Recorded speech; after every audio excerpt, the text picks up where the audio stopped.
Nara tātou katoa. I'm just going to hand over to Matua Eri briefly, and then we'll move into our group. Kia ora. Kia ora mana tātou katoa. Oi tō tā mai lei tāna laura ka tātou tūnui e tātou whare e tēnei rā. Nō reira rā, tima tātou rei hui e tēnei rā, o tū tēnei olore kia pōhui hongu e poringa tātou huru e tēnei āta. Nō reira, te rāna tātou katoa. Kia ora. Kia ora. Kia ora tātou ingo i tātou.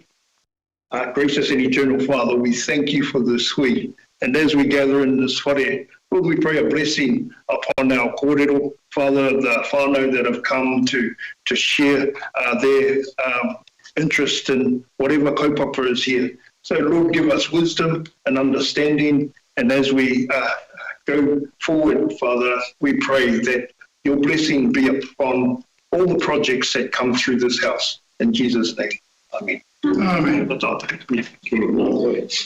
kia ora mana tātou katoa, kia hui ka tātou minita i tēnei ata.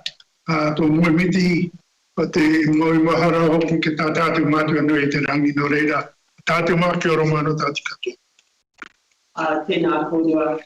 I just want to firstly give my condolences to the Hogan and Riley farm, and also thinking of our people in Hokianga at this time.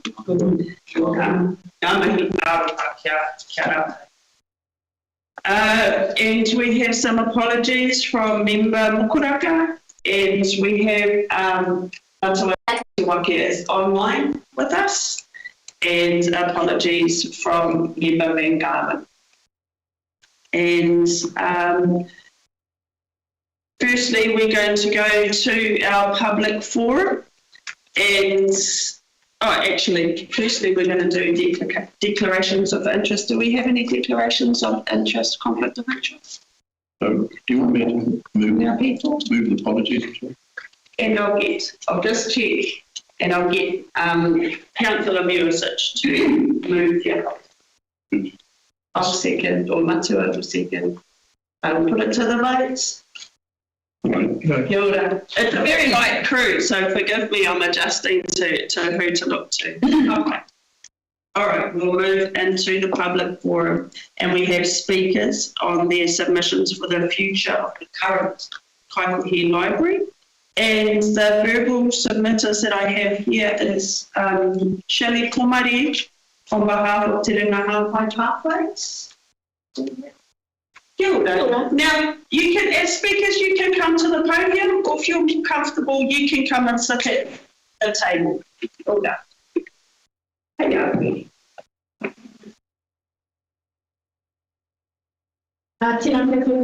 Firstly, thank you for the opportunity to speak today regarding my submission for future use of the current Kaikohe Library building. My name is Shelley Komari. I am involved in community wellbeing training and employment pathway initiatives locally, and I submitted this feedback because of some of the challenges I see people facing when trying to access opportunities and support within our community. When I completed the submission, my whakaaro was not simply about the building itself, but about how that space could continue serving our community once the library relocates. Many people have put forward ideas, including work spaces and community facilities, and I think those discussions are important and have merit. The perspective I wanted to contribute was around employment, opportunity and community connection.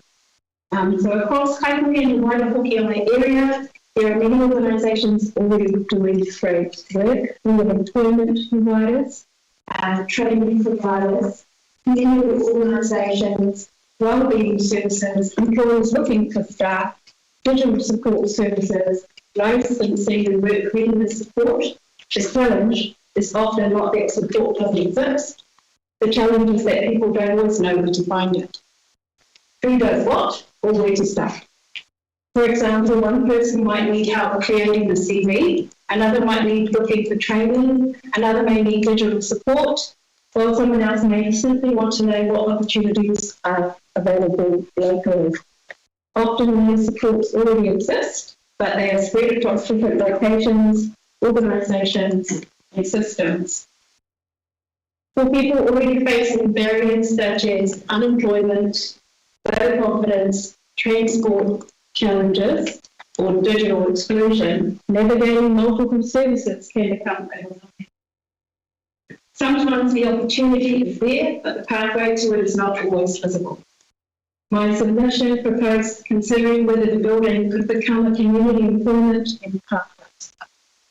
Not necessarily another employment provider, not necessarily another standalone organisation, but a central place where employment, training, digital support, wellbeing services, employers and community organisations could connect with the people who need them. A place where community members know they can walk in and access information, support, referrals, opportunities, workshops, recruitment events, digital assistance, CD support, career planning and pathway guidance. I also see value in the organisations themselves being more connected. Many organisations are working towards similar outcomes but often operate separately. A shared hub could strengthen collaboration, visibility, referrals and collective impact across our community.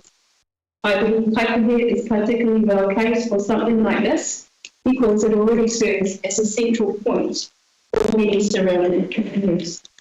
People travel here for services, shopping, appointments, education and support.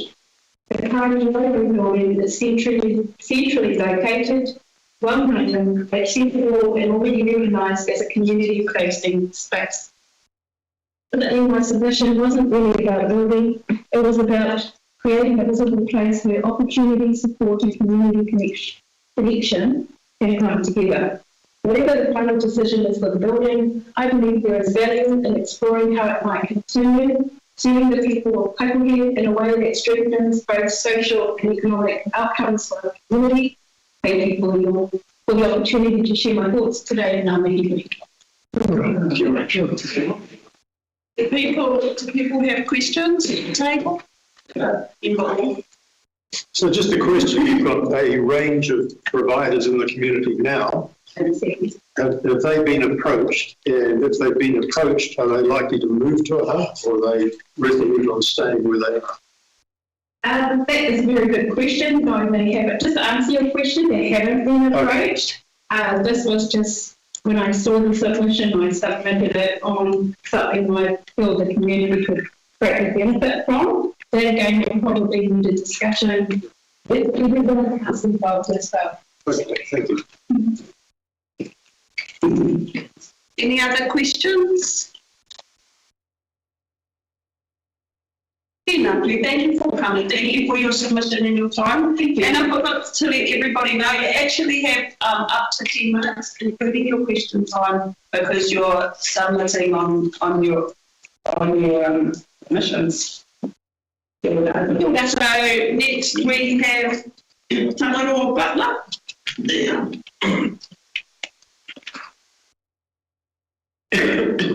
Here we go. Wai mamorana ki a koutou e te whānau, ka ripani mai nei, te rawe te kanga o te rā, e te kautoko hoki ngā mihi ki ngā tini mate ke runga i a tātou tangi ia whanurana te ngākau ki tērā hunga, o te Hokianga, o whakea, ki tērā kapua tōruriuri, te tōruriuri nei te ngākau, ki waina runga o puri whanui, te tautoko ina, nā reira, ki tā tātou whaia, te moni. O tira e tautoko hoki ana ngā karakia, kia tū hono tahi ai te runga rawa, kia ako e noho mai nei, kia koutou whakahere nei kene kaupapa nimi ka watu ana rā kia koutou. Morena, kia koutou, I stand before you today as a multitasking papa. I came from dropping off the physics school. I come in my gym, yes, as I go to the gym before I go home to continue my maki. On my assignments for my master's students, and I come here today. This is the first time opportunity to speak at a council week, to be a part of these processes, because I know they talk a lot of things, but they come and turn up to these types of free to the tautoko submissions, and that's the way that these processes work, to bring to pass outcomes that benefit our communities, and that's why I stand here today. I grew up here in Kaikohe, on Tawa Street, Hillcrest. I went to Kaikohe East School in Whaicheki. I was still the principal there. She looks pretty much the same as when I was 5 years old, 31 years ago. Then went to Kaikohe Intermediate School and then to Te Kura Kaupapa Māori o Kaikohe. I returned back to Kaikohe in 2015 as a Kaikohe Te Kura and have been in education for the past 15 years. I now run the Master of Education at Te Wānau Reikoa for Kaikohe that need a bit of a break because teaching is a big mahi, it's a big job. That's why I moved into tertiary and not in secondary and primary anymore.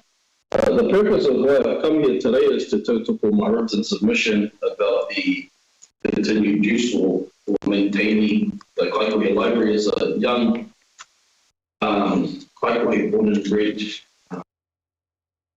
foodie of this area.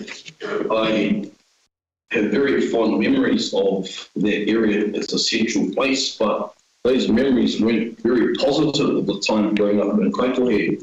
And it's important that we stand up for our community, for our town, and for the people that have long been in this town. And so I wrote this submission so that we can maintain this space as an educator, as a father. I want a place that can be a central hub that has been a place that moved on over the years. I remember doing my master's and going to the library to conduct interviews, going there and seeing all of the different participants, and I know that there'll be a space at the new premises, but there's nowhere essential as where the current library sits. So I remember Mr. Bushich over all of these years being a part of all of these different community kaupapa, and I thought as a young Māori father it's important that show my tamariki to come to these types of whita tautoko o mahi. So in saying that, what I see for our town is a place that the community can access somewhere that there is still central. I know that there's an APK, one APNK Wi-Fi network that a lot of people rely on currently. So maintaining that space gives us an opportunity to, from our tautoko mai whanaunga from Horeke, is to be a place that we can wānanga. We can run programs for financial literacy. We can have community groups where we can take community groups there to wānanga in spaces that are supported by our council. I wrote a lot of notes, but I thought, let's be personalised to this particular kaupapa and invest in a place that continue to be central for our kids. And so as an educator, I'm developing a phenomenon of financial literacy curriculum grounded in a trauma-informed financial literacy curriculum for our people. And it can be a place that we can wānanga or volunteer my services to come and run wānanga, as I do at my marae, as I do with our whānau and we be a hapu kaupapa, but a place where youth can hang out, can be authentically themselves. Having more wānanga with my whānau, a place where we can take our people to learn how to serve in the community. So many different things, but I guess the biggest part is just keeping this building under the mana of the council so that it can be a central hub. I don't actually really know what we'll use it for, but I just don't want it to go to waste. Like it be as clear as possible so that it can still remain a place that we can wānanga, that can be easily accessible, but it's a place that removes barriers, because that's probably one of the biggest things is, like my whānau was saying, there's a lot of different support out there, but there's not always somewhere that we know we can go for that support. So having somewhere centralised would be an amazing space for us. But somewhere also that has a lot of nostalgia for those of us who grew up in Kaikohe, who've lived there our whole lives, we can definitely feel safe. I don't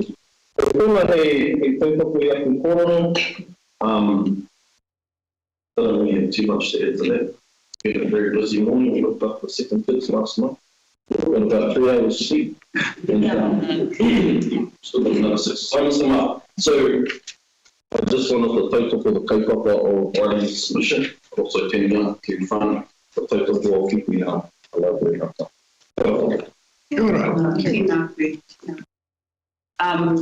So are there any questions from the table? Yeah, I do have a quick question there. Thank you, Dr. The question I have, sorry about Copy. The question I have is regarding the use of that facility. You mentioned that you can come along and you can use it, do some training.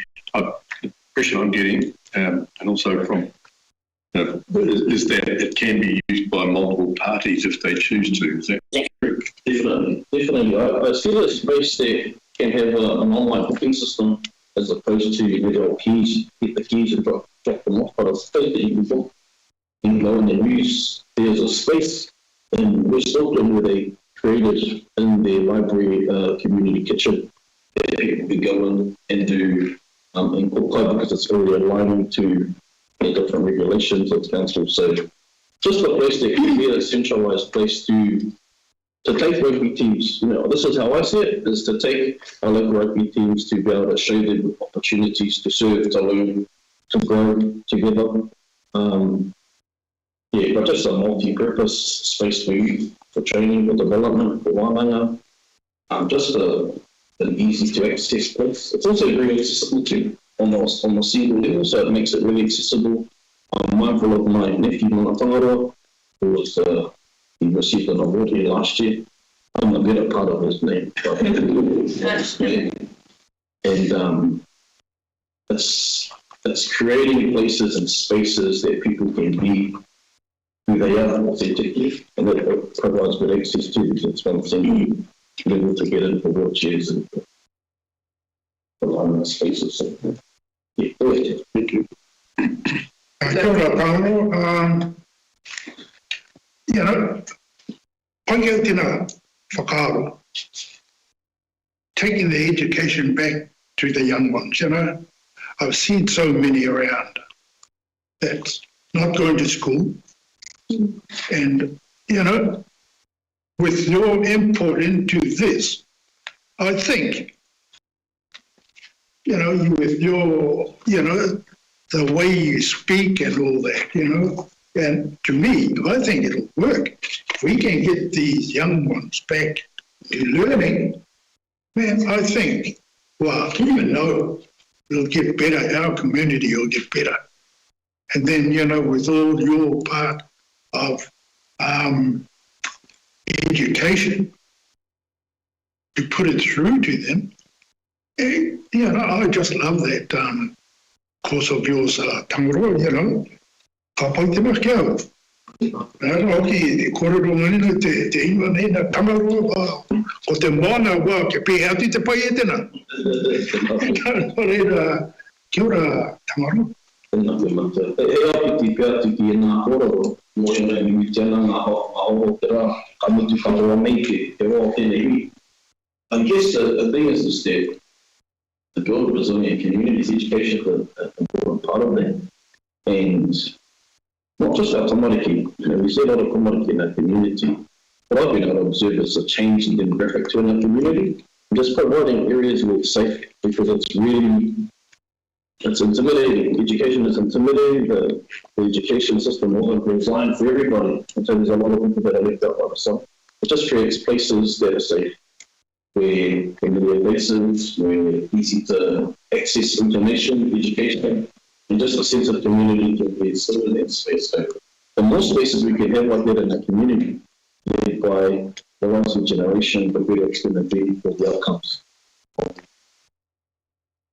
our community, for our community. So total point, Kia ora, bang on 10 minutes, ka pai. I'll do money for full marks for keeping to the time, but thank you for the opportunity to, and pre-workout taking in, so I get a bit often. But me and kia koutou, kia pai te hui, kia tauanga manaki tonu te waihinga kia koutou. Mihiana, tēnā. And now we have Paul Wihoni. Kia ora tātou. Kia koe kia koe kia tātou ki nei parihina whekatuna. O putahi te maunga, wairo te awa, ki uri o rua takotoke ngā tukura i ngā hapu, i ngā matua, Ron Wihoni, rawa ko kāpamaina, kopa, and Mato, no reira tēnā koutou. I'm here I'm a voice actually. First time I've ever done this, but what I saw was an opportunity. And for me, I saw an opportunity to hear the voice of the past, the present, and the future. The past, where as a hapu, we've had a 100-year economic development plan just sitting there waiting. And we had an opportunity, we had a venue that we were going to open up when my grandfather was around and my father, but it never eventuated. So that vision has always been part of our hapu. And so it looked at, and then we've got some whānau from the lake, we've got some whānau from the farm down here, Rangihamama, we've got the college, we've got Ngāwha, all this resource around us. We understand the importance of, how do we look after that? And so I'm here to, in the past, they wanted to set up an economic arm and a central place to talk about these issues. We haven't had a marae for the last 60 years. That was just built just recently. Now we're organising ourselves and coming together and starting to talk about these key issues. Well, I saw the opportunity of library as part of this wider scheme of things, which was potentially could be a place where the hapu of this area has a place to meet with everybody, the community. We see it as a community. We realise our role as mana whenua, but we also understand the importance of the community that's wider than just us. So for me, I'm here to propose that it becomes a whānau hapu centre where we can come and start talking about economic things, because to be honest, I mean, we've been part of the development of the library, but we don't have opportunities to share our whakaaro with the wider community other than meetings. So we're wanting to create this space where we can come, and we've got, the airports on the cards, we've got all these things that are coming up. The college, all of these things are under Judy claims, of course. And I thought, well, I'm going to stand up and ask, well, how about as a community, but also as a council, how can we have a look at an opportunity to work together to get a venue like the old library working collectively for us with a relationship with the Hokianga. So for me, that's my voice. I'm absolutely passionate about it. I've been involved in a whole lot of community events and different projects in town for years. And also I understand our whānau hapu and being very involved in that. What does that look like? Well, at first, it's just a matter of sitting down with our whānau and bringing up that vision that's been just sitting. We've been talking about it, but we haven't had a venue to sit down and actually resolve it. Of course, we've got different hapu within our scope. There's 7 that are connected back to Kaikohe. And of course, we can start using that. Really just a place to come together and start discussing key things in Kaikohe and how we can do that as Hokianga or mana whenua. And we've got a venue to be able to do that. We're really interested in the economics and, we understand where we are. The highest place in the north, centralised. And we understand our whanaunga in the Hokianga, so it's not closing it off to anybody, but actually to find an opportunity to be able to, first and foremost, say, well, here we are, we've got some vision that we'd like to share with everybody. And that could maybe possibly be a venue that could help facilitate that. So that's my world. Yeah. Any questions? Councillor Joseph has a question. Thank you, Paul. Like you put it all there. So you're actually saying, just summarising, it's a multifunction centre which can address, and we talk about the decision, discuss issues from the past, the present, and looking forward to the future. And I take it, I'm not saying to Kaikohe-Hokianga Morale is actually scrutiny place, but I presume it would be sort of an easy place for people to come in and share ideas. So is that a bit of a summary what you're looking at? Then if it is, it is. And I have a question too, because around one of the problems that I see is around the place we've got a number of things, like we've got the land that, I'm saving the difficult questions for you there, Paul. The land that we've got there, which is owned by Ngāpui, which could be the centre, which could be, as other places that have got these centres, and being the centre of Ngāpui, we don't have a place where we can celebrate Ngāpui, and they set that land aside for that. So we've got that potential there. This could be a good place to discuss that. And the other one is Te Kona as well, the digital business hub out there too. How does all this fit together? That's the question. Thanks, John. Your first question, yeah, it would be something like a central hub where we're making ourselves available as mana whenua. And so having those conversations about the whenua, the history, and whatnot. Because I mean, you're right. Sometimes we've got 3 or 4 different horses on the track, and we're doing the same thing. For us, it's important that we start from the mako, or the essence of it, which is whānau. And we're absolutely passionate about that. We always welcome the rūtanga to have a conversation with us. We understand their role as well as others. Digital, absolutely.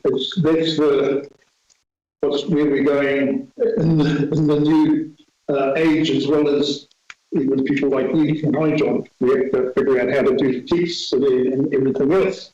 But there's definitely some talk, even around the virtual world, that we're having conversations with people to be able to bring their expertise in, data, sovereignty, all of that. It's all part and parcel of the collective or that space. Is that? Yep. I can see how it can fit. Any other questions? Yeah, one.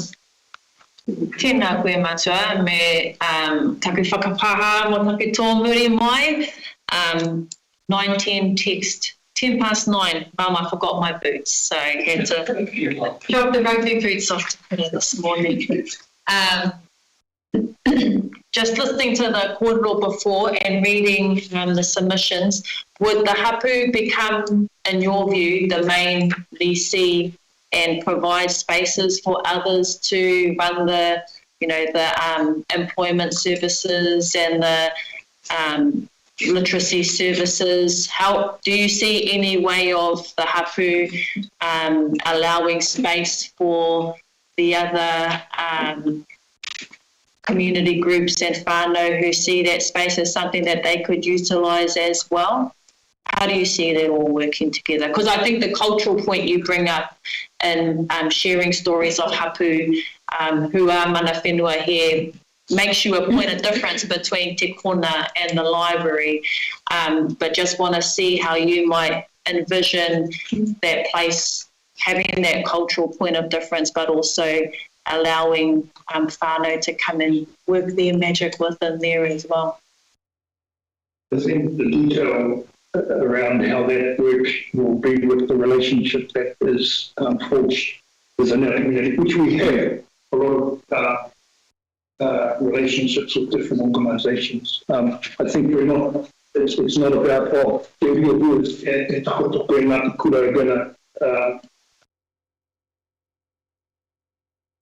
just take control over the building, because I mean the importance of getting the community involved is actually something that we realise and understand that we need. So yes, we find a way to be able to accommodate that. But on the other hand, we actually, as the councillors, here's an opportunity that, and I don't even know whether it's under tree claim or not, but here's an opportunity to be able to move through that on a local level, where we, I don't like to use the words, but co-governance something. But I mean, this conversation, that's probably the ultimate for us.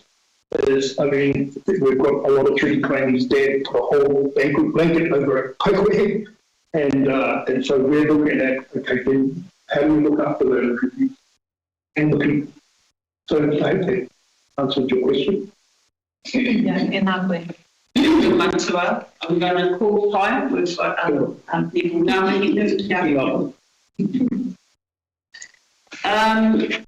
Do we have Emily Hippie? Yeah. Somebody? That is fine. Do we have Top Energy representatives? Yeah. Kia ora. And this deputation, it's a special deputation, so they get extra time, so everyone gets to hear from Top Energy for how long? 20 minutes? Is that what you're expecting? Sure. They have a presentation. So, he's just going it up.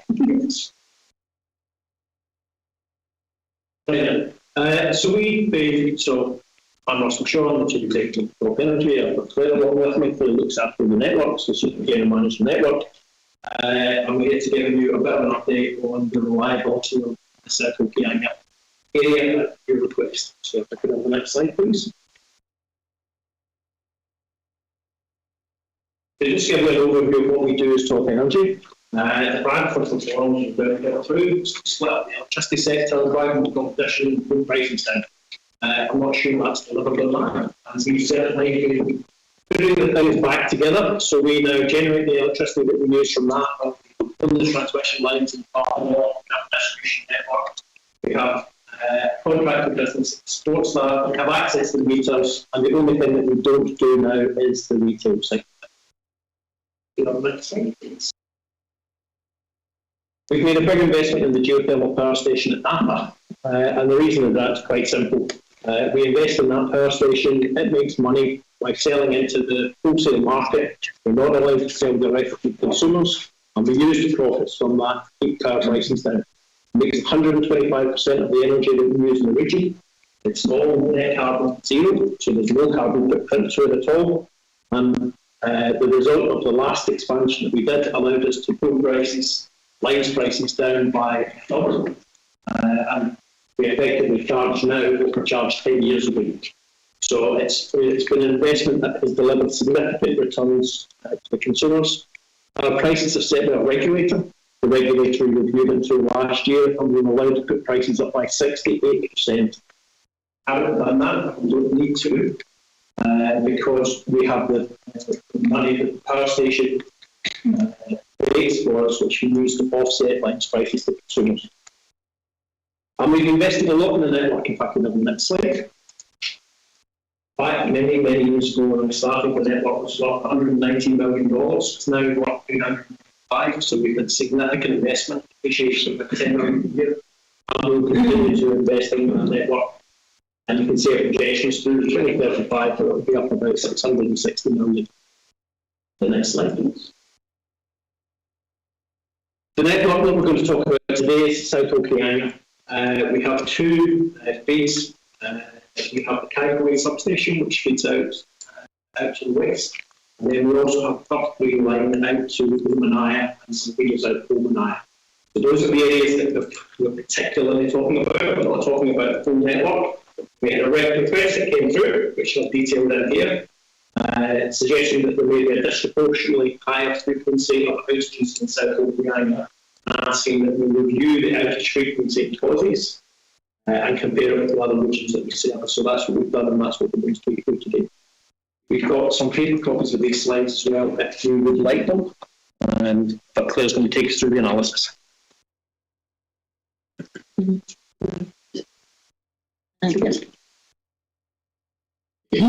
So, the network reliability is measured in the industry through SAIDI.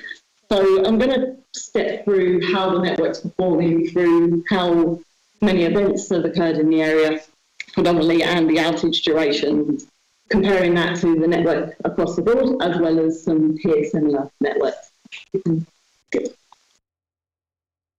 So we're looking at 6 years worth of data, so we're going back to 2021, just to give a broad picture of how we're doing. And what we're seeing is that the area performs pretty much on par with other peer feeders on the network.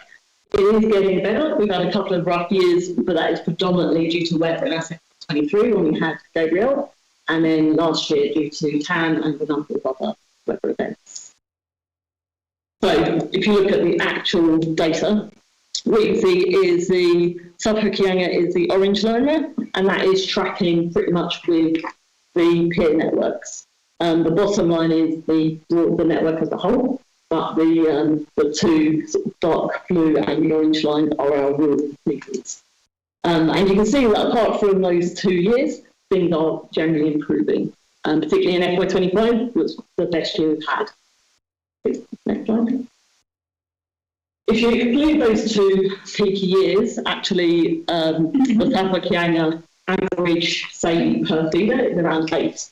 Other rural feeders are around 9.8, nearly 10, and then the broader networks it's down at 6, and that's because the centres, Kaikohe, Kaikohe, Russell, and Kaikohe, they're quite close to our depots. We can get quite quick responses, and we have lower issues with those areas.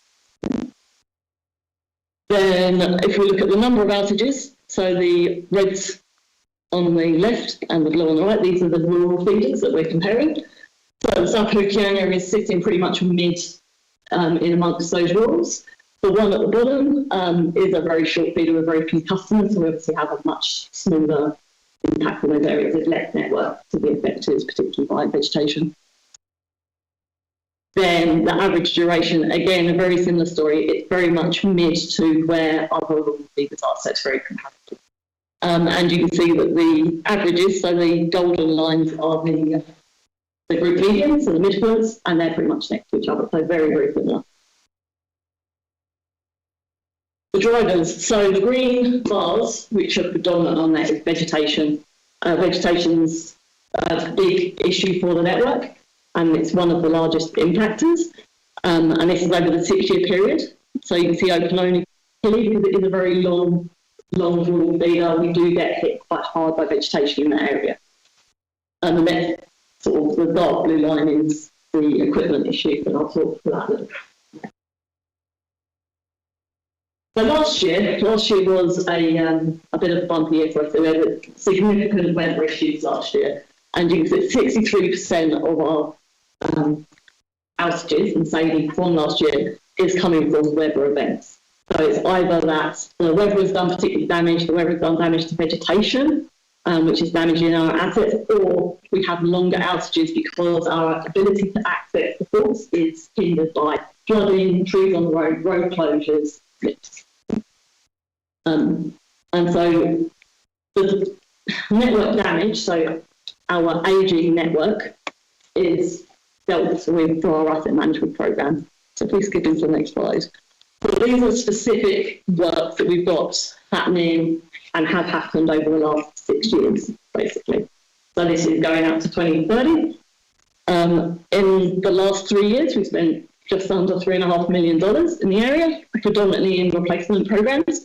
And in the next 3 years, we've got $4 million planned up. And again, that is predominantly in pole replacements, conductor replacements, and a couple of reliability projects to give us the ability to backfeed or to restore quicker in those areas. But just to give you an idea where we're working, you can see that you've got pole replacements spread out pretty broadly. We've also done some reconductoring in the Rawani area and an underground conversion. And then the next slide showing us where we're going next, which again, the pole and cross-arm replacements is an ongoing program. So we're hitting the older and worse condition poles on an annual basis, and that's an annual program that we're doing, and that's pretty much across the whole area. We've also got a planned interconnection between Rawani and the Hauraki feeders. So that is to reduce the size of the pole, and we can backfeed via Hauraki feeder if there's an issue on the Rawani feeder. And there's also an automation project over near Omanaya, and again that is to aid faster response and reduction of the outage area when it happens, and it will also give us the ability to backfeed to provide support to the far end. So if there's an issue close to the substation, everyone downstream of the substation sees it. So if we can provide a backfeed to those areas, then we can try and keep the back end of the feeder running whilst we're rectifying the issue. Exactly. So basically this is just to lay out what we're doing and why we're doing it and what we're expecting the impact to be. So replacing defective equipment, pole replacement, reconductoring is really just to stop the fault happening in the first place. Vegetation can be managed through undergrounding. Undergrounding is an incredibly expensive thing to do, but where it is most worthwhile, which is around substations, we're tackling that. Adverse weather, we can't help the weather, however, we can help our network with backfeed and continued automation. And that also helps us with the long range of exposure. So the people who see the most faults at the end of the feeder, both backfeed and automation projects will also help those. So just to summarise, the reliability of the South Hokianga feeders are very comparable to what we see in other parts of the network that are of a similar composition. It is improving, however, weather is a continued issue for us, but we're doing what we can to try and mitigate that, so when they do happen, we can actually respond. If not faster, because it's going to take us time to get to the pool, but at least we can get people back online quicker, so we can backfeed where we can.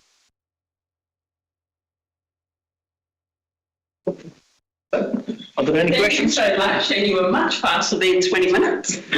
But, yes, I think there probably is questions, but first I just want to say thank you so much for taking the time to put this together and for coming here today, and that we do see your team out there in those weather events, in the middle of the night, in dangerous conditions.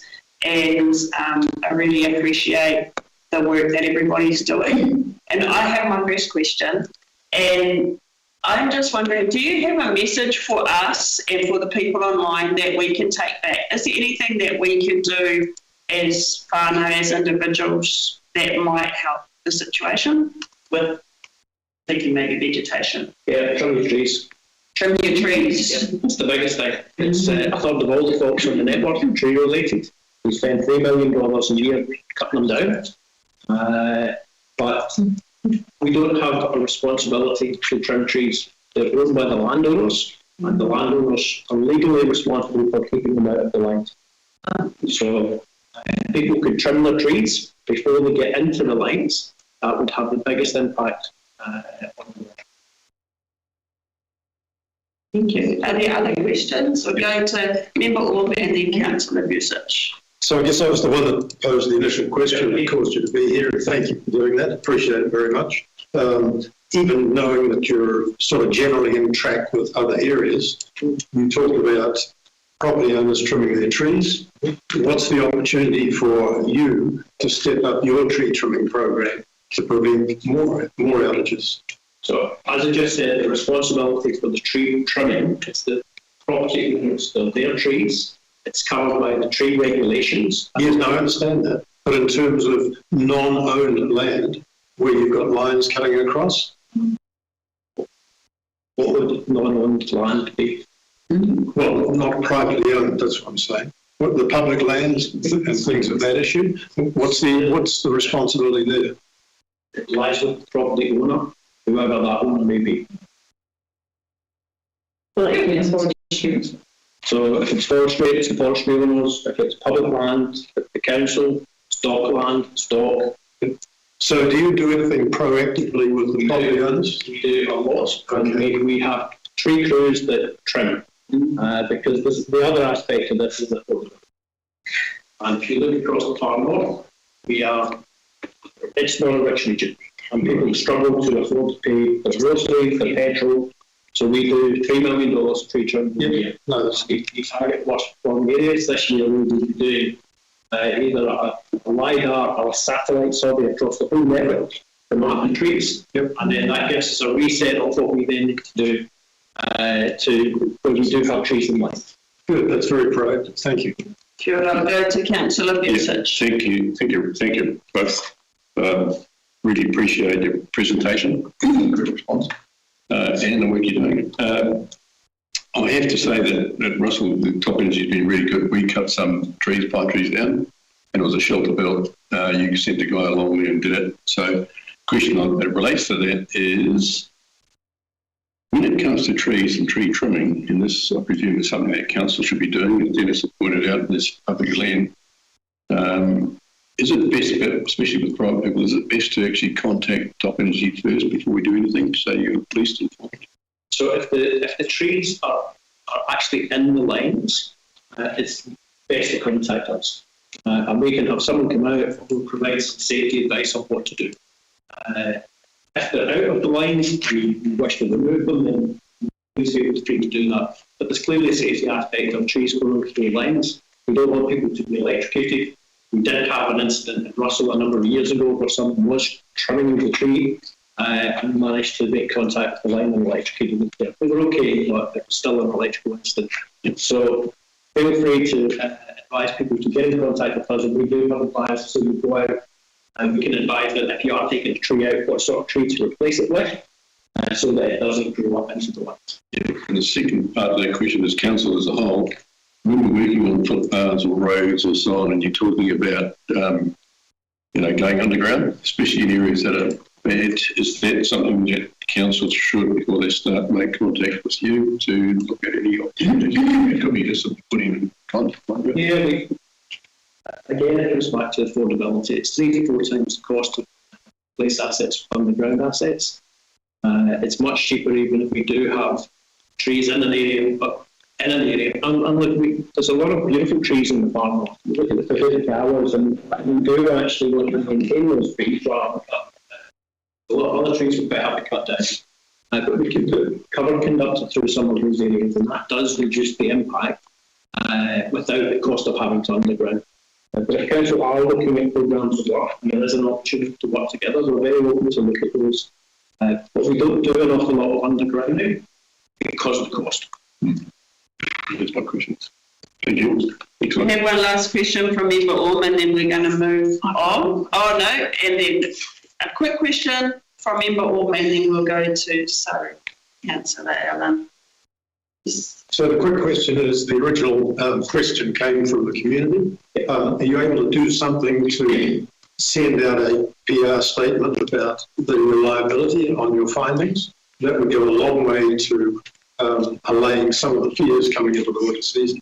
Sure. Either happy to send something out to the media or social media, or you did suggest, Dennis, that we might be able to organise a meeting out to open that. We're open to doing that. I've done the analysis now, that's the hard part. Yeah. So coming out and sharing some of that with the community, very open to doing that. Thank you. We'll go to our last question from Councillor Allen. Kia ora, thank you for your presentation and not hiking the price up by 68%. Really appreciate that.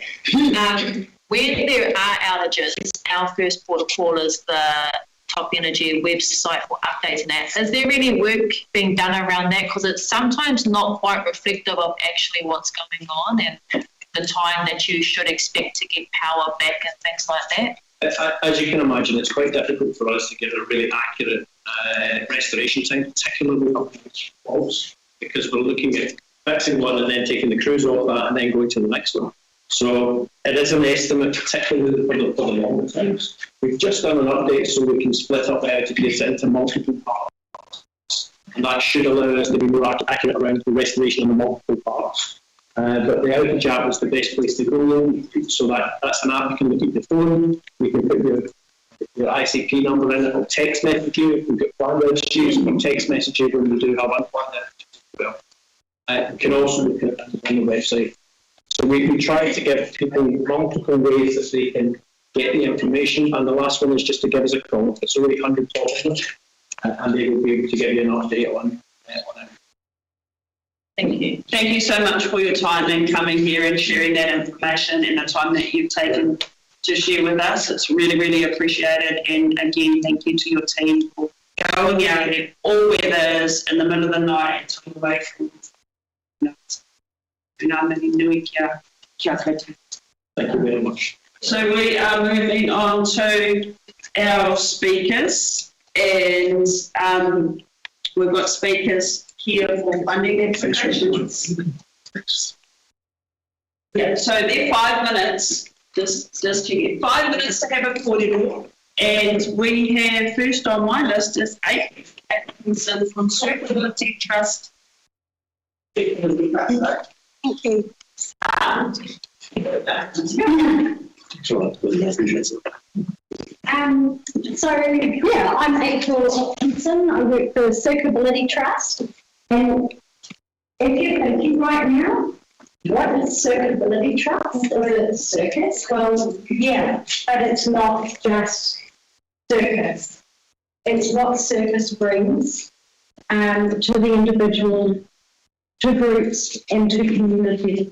Circus connects people, and this is my mahi. This is what I've been doing for more than 20 years. And I'm here today just to tell you a little bit about the benefits of circus within any community that I go into. And before I start, I just want to acknowledge a participant in the room who experienced some of the joy of what we provide a couple of weeks ago. So, I have programs and I go into schools, and it's not just me. I'm also in the process of training two very passionate tutors who can then go into areas that I think would benefit from those tutors rather than myself. I'm from Kaikohe, and I do provide programs throughout the whole of the farm. But when I come to places like beautiful Kaikohe and experience the exceptional sense of community here, to me it makes it like if I had tutors from the Kaikohe-Hokianga area that can deliver those programs to their locals. And that is what I'm in the process of doing right now. Kaikohe East Primary School is an amazing little school, as is Kaikohe College, the Māori unit. They're special needs units that we have been into, currently going into, but need a little bit extra. They need a little bit more. Using circus skills for greater outcomes, for building resilience, for building confidence, and of course while having fun. I think I might just read a little bit here from a letter that I got from one of these groups. Read the suitability and the benefits to high needs students. The impact of suitability service program is now in the third term is clear. Suitability experience was uplifting for both our students and staff. And that's an important thing, not just the students, it's a wraparound benefit for all that do circus. We have found, the benefits go far beyond the fun of it all. We have found that students were highly engaged and involved from the very start. We've found that there were significant changes in all skill levels and, more importantly, their confidence over the period of the 8 weeks that I did a program there. The activities pulled their focus right in and opened them up to different sensitivities and creativities. So basically, what circus brings is a togetherness. It gives them a safe space to create, to be creative, and to learn. And that offshoots to all different areas of development, not just within that space of play. What I do, and over the years that I've been doing it, circus is huge. The benefits of circus is huge. It can save lives. And I know that because it saved mine 30 years ago. And the sole reason that I've been doing this mahi for all these years is because I know how the benefits of circus can help people, can lift people up and take them out of dark places into together spaces. And that's why I'm here today, to see if we can continue what we're doing for a little bit longer in the beautiful Kaikohe-Hokianga areas. Kia ora, April. I'm trying to keep it right. So we've just got time for maybe just a quick question. Yes, we'll go to member Orr. So just to help me out, looking at your balance sheet, in 23 you had $500,000 reduced to $152,000 in 24. What's your financial position at the moment? Because I think it's Actually, I'm here to speak on the application for the programs that I would like to run in the areas. I don't have a lot to do the overall financial status of circability. That we have people in those areas. I'm one of the on-the-ground people that go through. So I run the Northland Circability Hub, and my job is to look for jobs, to look at different funding options we have to train staff, and because I'm local to the farm that I'm going to speak today. The financial side of things is not something that I personally focus on. It's more the people engagement that I focus on. Okay, thank you. Sorry. Thank you. Oh, yeah, quick part-time from Councillor Allen. Have you looked into, or the school? Two questions, sorry. Does the school contribute anything to the delivery of this? And one more so I can get it, and cuts me off.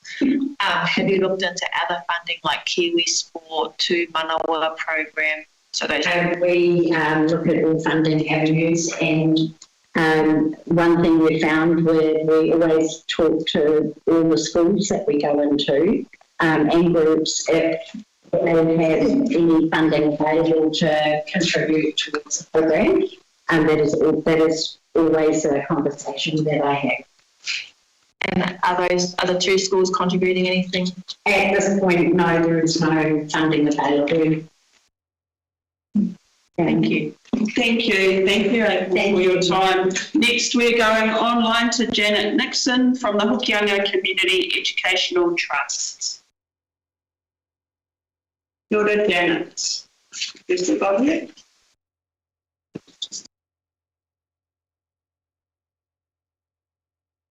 There, sometimes our she's dropped off, so we'll come back. We're going. Good day, you there, Janet. Kia ora, Janet. Yeah, oh, hang on. Yes, can you hear me? Yes, thank you. The very second I was due on, the internet has gone down here in Rawene. So I've managed to switch to hotspotting. Kia ora koutou, I'm Janet Nixon from the Hokianga Community Education Trust, and we are applying for funding for a key matariki event that we're holding here in the Hokianga. I'm here stepping into Janine McVeigh's shoes, which are huge shoes, and I'm a long way off filling them yet. Our Matariki event is a Toi Māori event with workshops and an exhibition at Manea to show the work that the participants do. The workshops include weaving, stone carving, uku, kawhaiwhai, and screen printing. We do run arts workshops all year round under Kaikohe-Hokianga, but this is a special event over and above what we normally provide, so we'd like some funding to support that. We are hiring specialist tutors and paying them a reasonable sort of rate. We are charging people to attend, but need to top up the funds needed for this exhibition and workshops. These workshops provide local, all the tutors are local, so we're providing local employment, and for many of these tutors, they continue on, and we employ them to do other workshops for our ongoing workshops. We ran this event last year, and it was very successful. These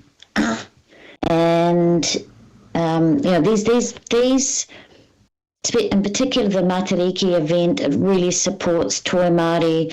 It supports connection and creativity and well-being, as the feedback from last year's event was testament to. Just an overview of Hokianga Community Educational Trust. We run a thing called Kaikohe-Hokianga, which provides arts workshops all year round. We support the science fair. We umbrella other organisations that aren't trusts and not-for-profits. We support local authors with Hokianga publishers, and we also support any other arts events with our marketing, which we're developing. So any questions? Member Orm has a question for you, Anna. So just one of your headings there are volunteer hours, and you're looking for $5,040. Shouldn't that be paid hours, not volunteer hours? Ooh, I'm not the treasurer, and so I'll see if I can find volunteer hours, 5,040. No, those are not paid hours. The paid hours are further up for the tutors. I'll just go to our staff member who will answer this. Through the chair, we give volunteer hours a dollar value of $25 per hour, because we know that most community groups don't have the money to pay it, but if they did have to pay it, that's what they would pay at a minimum.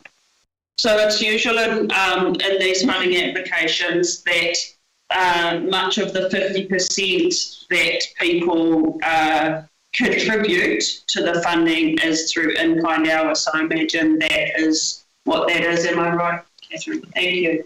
Are there any other questions? Thank you so much, Janet. Well, thank you for your patience. We're getting through, and you'll get a confirmation or otherwise later in the day, I believe, or later in the week. Sorry. Please. Yummy.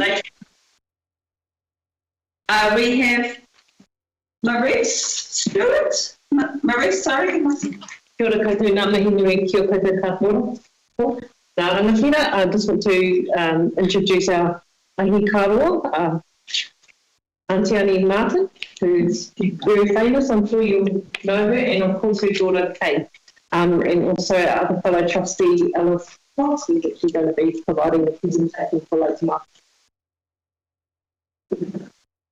Tēnā koutou katoa. Koe tāku te maunga, te kuaka te awa, o māpere te roto, ko Annie Martin, ko Kuni Mama, ko Natalie Kay Baker Martin, ko Korewa. Thank you for the opportunity to speak with you today. I'm a trustee of Local Marketing Trust. I'm joined by our fellow trustees, as Maurice introduced them, and they're here in support of our application for funding towards our 2026 Marketing Event Program. We are seeking support to deliver a community-focused event that brings whānau together to honour Mātariki Puanga, strengthen whakapapa connections and promote well-being through our shared relationship with Maple Market. Our vision is He whakaora I te roto o Māpere, mō ngā ui whakahere, restoring the well-being of Maple Market for future generations. Our guiding principle is He waiora, he iwi ora. If the water is well, the people are well. The Mātariki Puanga event will be a community-led, culturally grounded gathering held at the island, the home of life, on the shores of Lake Mātariki. And just also, my mum and I actually live on the shores of Lake Mātariki as well. The program has been intentionally designed to provide meaningful opportunities for whakapanaunga and whānau engagement, sharing kōrero, tuku ingo and mātauranga Māori, karakia and acknowledgement of Mātariki Puanga, intergenerational learning and activities involving tamariki, rangatahi, whakuki and kaumātua, strengthening understanding of the cultural significance of the Māori. Our focus is not on creating a large commercial event, rather it is about ensuring cultural integrity, accessibility, safety and meaningful participation for local whānau and hapa. Local Māori or Māori is a taonga of deep cultural, historical and spiritual significance to Māori.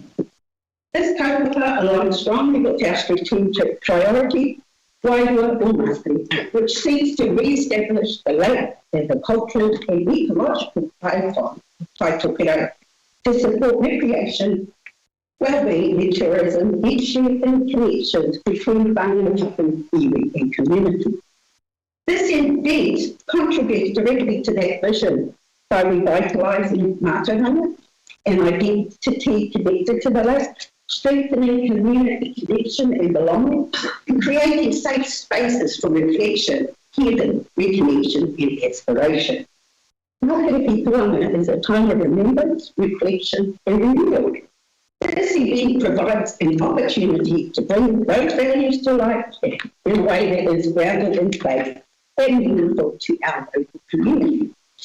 Funding support will enable us to deliver a safe and well-coordinated community event, increased participation from local whānau and hapu, opportunities for intergenerational learning and cultural engagement, a positive and inclusive environment that strengthens community well-being. The outcome will be a stronger, more connected community that is anchored in its identity, culture and relationship with Māori Māori. We sincerely appreciate the board's consideration of our application. Your support will help us deliver an event that contributes to community well-being, cultural revitalisation and local participation during one of the most significant times of the year on our Māori calendar. Now, I just want to maybe to all of you and just comment that I reviewed the documentary that was made and I'm so pleased to see the mahi that you're all doing out there on the lake, and of course that Maple Market feeds into Hokianga, and so it's incredibly important for all of us. I do have a question in all of that, is that if you were not awarded the full amount, would you still be able to hold an event, or is that amount required to do what you need to do? So it's really hard to see with these chairs. Thank you for that question. And I guess as this event's incredibly important to us, this is the second time we've run this event. So we're just building on from last year. And the basics that we need to cover is our health and safety, and also some of our food provisions, just to make sure that everything's done in a sanitary way. So we will be able to do that with minimal resource, and then we can just mahi-tahi to do everything else, which is what we've done to date. So hopefully that answers your question. Kia ora. We're just going to move quickly, but if we have another question. Ka pai, thank you so much for coming, and somebody will be in touch later in the week. Thank you very much. Kia ora. Catching up with myself here. We have Te Mana Aroha Rolo from Moko Arahere Incorporated. Ko te atu ki te rangi ko ngā pui ki te nia.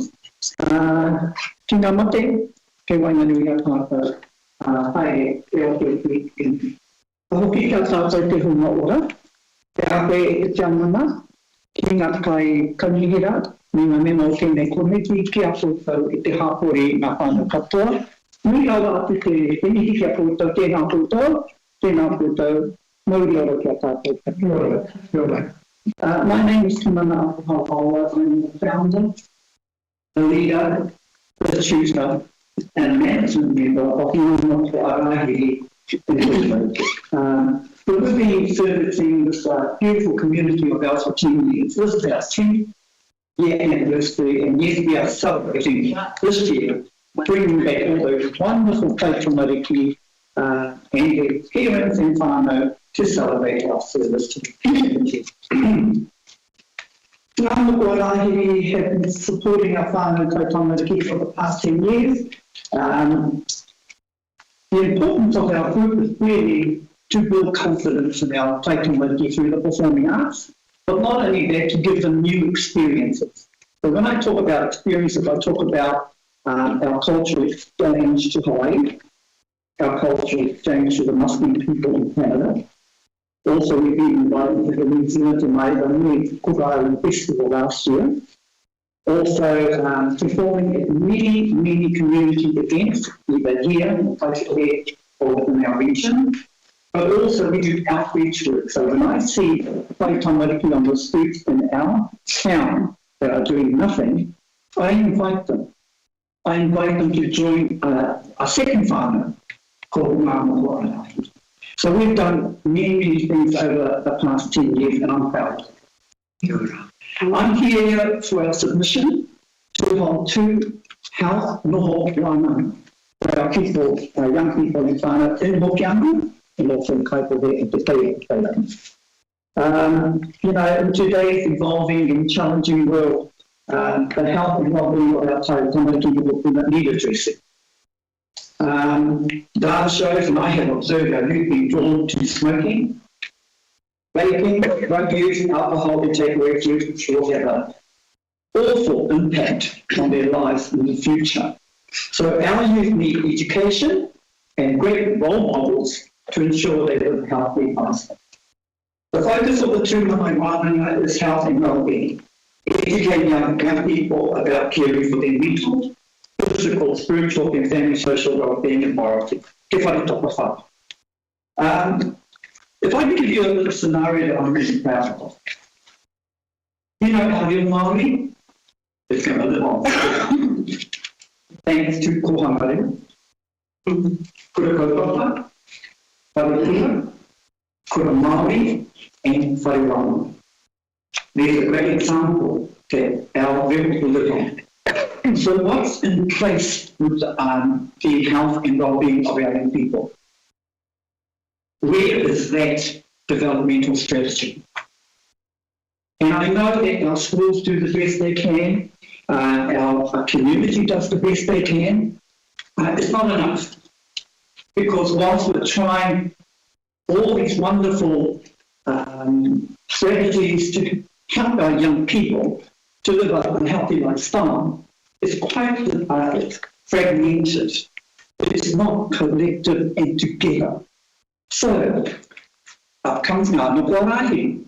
This initiative came from our young people who smoke a lot, vape a lot, and are drug users within our group.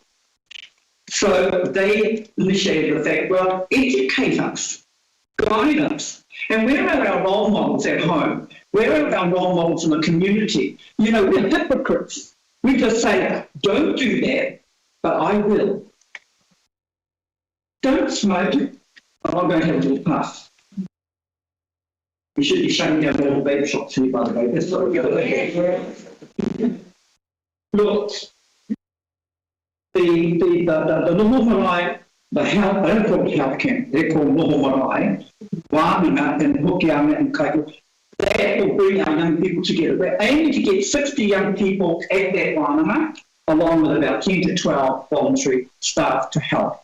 I want the wānanga to be fun, but I want the wānanga to have so many workshops to do with health, to bring in our health professionals. You know, Te Hauora or Hokianga, Te Hauora or Ngāpuhi, Ngāti Hine Health. I want those people to come in and talk about food, talk about healthy cooking, talk about when you vape, what goes on in the body.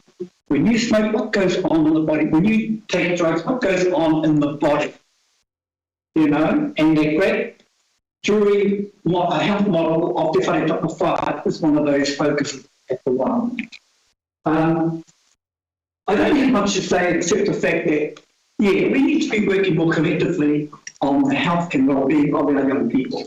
Not only our young people, also our whānau, looking after our kaumātua and queer, but also our adults. But I'm focused here on young people, our taikamariki, because in reality they're our future. And we don't want unhealthy leaders. We don't want unhealthy whānau. And then fill up the hospitals and go to the chemist and take all that medication when you go to the forest and get free through the wrong one. So all I'm saying is that it's needed. So Ngā Moko Arahi would like to take this opportunity of running a food health marae, and hopefully we can continue to do that in the future. Now, to end my little talk, which has got nothing to do with my submission, but Ngā Moko Arahi are homeless at the moment. They're families, transportless, and we can't function properly. Look, we've been having meetings at my home, in my garage, is because we cannot afford a place to rehearse, a place to meet. So in reality, there's just a little call out to come to the, hopefully I can approach you and say, can you give me the hall, kitchen, free? Because in reality, we can't function. So that's just a little spiel beside my submission. Nā reira, toi tū te hapakutanga, toi tū te tiri te o waitangi, toi tū, Kaikohe, toi tū, Aotearoa whānui. Kuri noa ki tō tātou nei whare tēnā pūtau, tēnā pūtau, e tātai tākātou. Kia ora. I just wondered what, do you have a particular age group in mind that you think married? And the submission was wrong. It was put 8 to 24. It's incorrect. It's 16 to 24. We need to hit the teenage age group. So it's not 8 to 24. It's from 16 to 24. Kia ora. Go. So normally we just take partai from the table, but now me. We've got a lot of questions. I know. I think we have a lot to speak about too. So I'm actually going to move us along. So now moving via beautiful application, and I see your money. So I've seen your money. We have. Power Trust has withdrawn their funding application. So now on screen, somebody's looking. Is there another? We have Rhonda Kiwi or Rhonda Kite. Sorry, I'm not sure. Just written in front of me. Oh, kia ora. Kia ora. Kia ora koutou katoa. It's Kite. So, kia ora, thank you very much for the opportunity. I'm representing Screen Northland for a one-off seed funding application. We are wanting to establish a regional locations office for filming, and we have a very we're very confident of our very experienced team. Myself, I've been in the screen and technology sector for the past 30 odd years, and I'm taking care of the Far North District. Karen Sydney is taking care of Kaipara, and she is a writer, producer, director.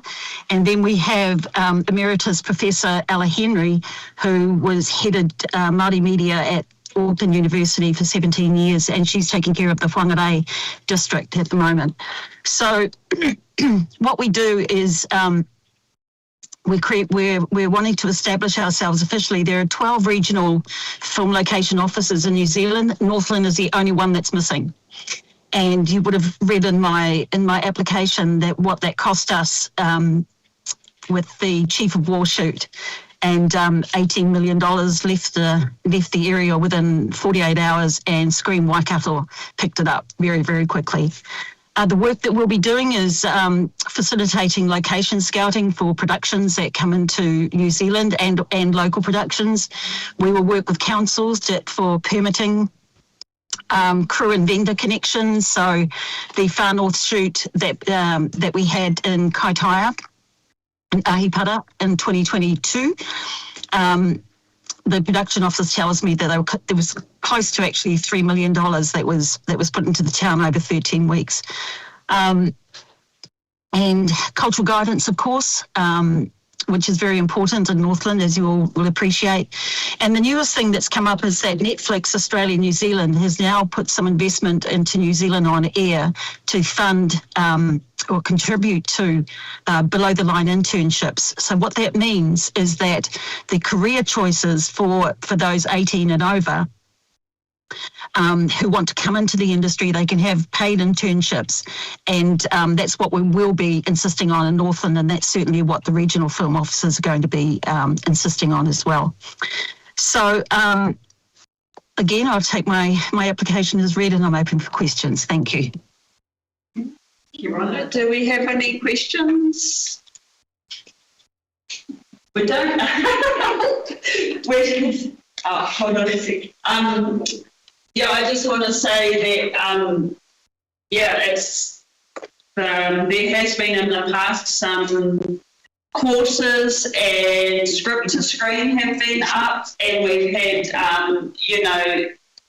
some activity with the film industry in small ways. And I read in your application, it's also about bringing maybe educational opportunities up. Is that correct? Yes, absolutely. Absolutely. In my day job, I go around to Kura and facilitate day and a half technology and storytelling and story writing programs. So they're aimed at the 11 to 13-year-olds for that transition year into high school, and gives them an idea of career choices. So when people look at the screen industry, and certainly more so now, they're seeing what we call above the line. So that's where you have your producers, your directors, etc. And those people have generally gone to film school. Below the line, there's a whole bunch of opportunities there for our young ones to be aware of. Greenkeeping, costume, makeup, even unit, cooking for people. You could go on to become a chef even, so you don't even need to stay in the industry. But it is very, very big, the opportunities. And if nothing else, it's just a blimmin' fine experience for these young ones. So our 10 interns on the Far North shoot, 2 of those girls got sabbatical from Kaitaia College, so they were still doing their schoolwork as well. And one was offered a job in media at South Pacific Pictures. She turned it down, and she's now in university. So you just never know where these are going to ping off, and that's why we're wanting to set up this office. Cool. All right, we have one last question for you, Brian. You've got a lot of pending funding applications. You've got 2 there for $10,000. What will happen if you don't get awarded money, the $20,000? What's your plan? Well, we'll just delay it until we can prove ourselves. So we've approached all the national bodies. I've been on most of the boards over my 30 years of not Creative New Zealand, but, the Film Commission, New Zealand Ine and Aho Whakaari. You just keep going back until you get it. The other thing too is that we're going to be, charging for doing these permitting and location scouting as well, because we have to pay people to do it. And national funding bodies nowadays in particular are wanting to see regional commitment first. And that's certainly the feedback I've been getting from the bigger organisations like the New Zealand Film Commission. Going forward, one of my other roles is that I'm on the New Zealand Brazil Business Chamber, and my portfolio there is screen and also Māori economic development. So in the screen, I resurrected a co-production agreement with Brazil that was sitting in someone's drawer for the past 10 years, and that was signed by Minister Peters 2 months ago in Brazil. So that has opened up a whole new potential co-production market for us as well, and Screen Northland will be pitching in there to get those productions up here. Hilda, that's amazing. I think there's a question from the floor, and then I'm going to take a break. So really quickly on a total, Billy Joe Jorge Vulopiha, I believe that having them in that space create magic. We are pulling in some of the greatest producers who are coming up here in the north, and they will be here. We are on a fight to create dreams, not drugs, for our kids to go to. And I totally, 100%, she has been on this journey. She is an amazing person, both in the creation of films, but also apps. We need this. This is a perfect space. Thank you. Thank you. Kia ora. Thank you so much, Rhoda. Somebody will be in touch by the end of the week. Thank you. So, Whānau, I'm going to call a break for 5 minutes. So, Talia, will you pause, please?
Scoop, but the CEO of Tuana not also be in the meeting.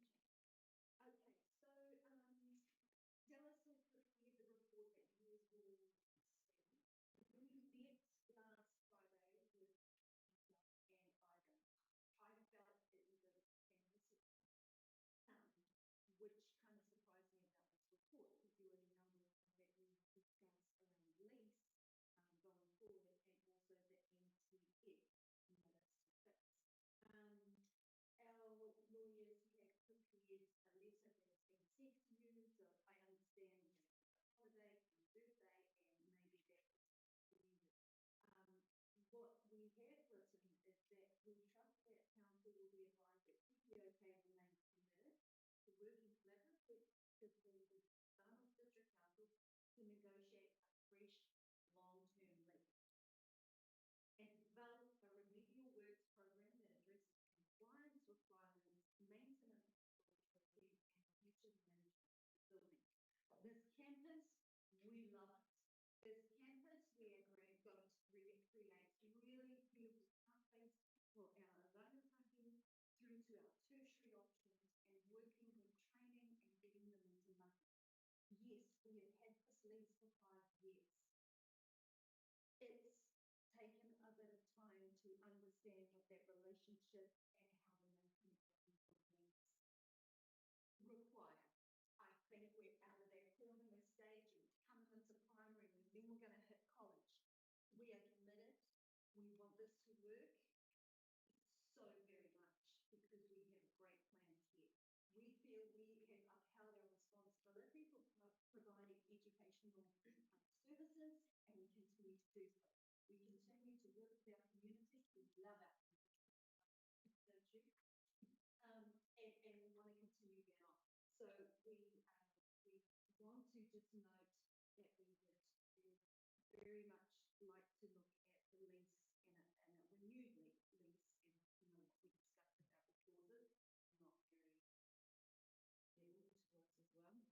Also, these outcomes align with Council's long-term plan and vision for the revitalisation of the Hokianga Education Campus. TPOK remains committed to contributing positively to those objectives and looks forward to continuing constructive discussion. That's it. Thank you. Thank you for coming in. And as I said, you'll have another opportunity and I'll make sure that somebody will be in touch with TPOK to know when it comes back to us. Yeah. All right, so we're going to, we'll receive your report later. All right, so Harley, we're going to come back to our formal meeting, please.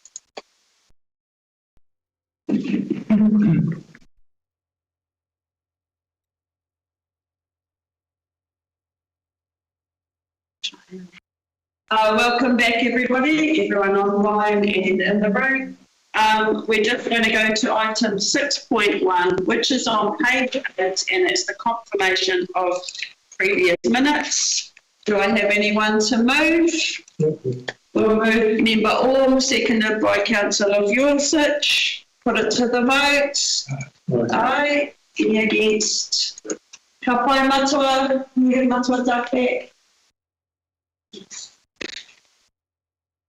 And ka pai, thank you, and that is carried. We'll go to item 7.1. That is the chairperson and members' reports. That is page 16 on our agenda.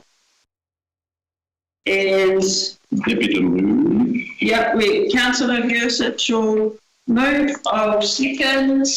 Yep, and there's going to be some discussion. Yeah, there's discussion because what I've noted, so if I can say to that, is I've got a motion which I sent to you to be included, and that comes from the ongoing issues that have been raised by Dennis, but also others. Just shadowing that. And that basically is to do with the current. I'll just bring it up, by the way. The current should have got ready. Sorry, lack of information that's relating to what's in the contract, new reserves contract. on one of them. So all it is, have you got it in front of you? Have you got it? Oh, there it is there, great. I was hoping that would be the case. And that request, as it says there, Kaikohe-Hokianga Community Board to provide with a list of the Kaikohe-Hokianga Community Board, all the Kaikohe Board assets within the ward area by July. And the reason for that is, if we can see that, if we can get it for the whole of the Hokianga, because I do know in other places too, this has been occurring, then the community can actually say this is missing or this isn't, or by the way you've included it, but in actual fact another party has picked up the maintenance of it. So that's all it is. It's an information request. I want to formalise it so that it can actually happen. I'm just going to go to it twice for my duty. Yeah. What do we do in this case right now? So it doesn't need to be an amendment as long as Yep. then you just change it. Yeah, we can do that. What we vote. Through the chair, I'm seconding it. Oh, I already seconded it.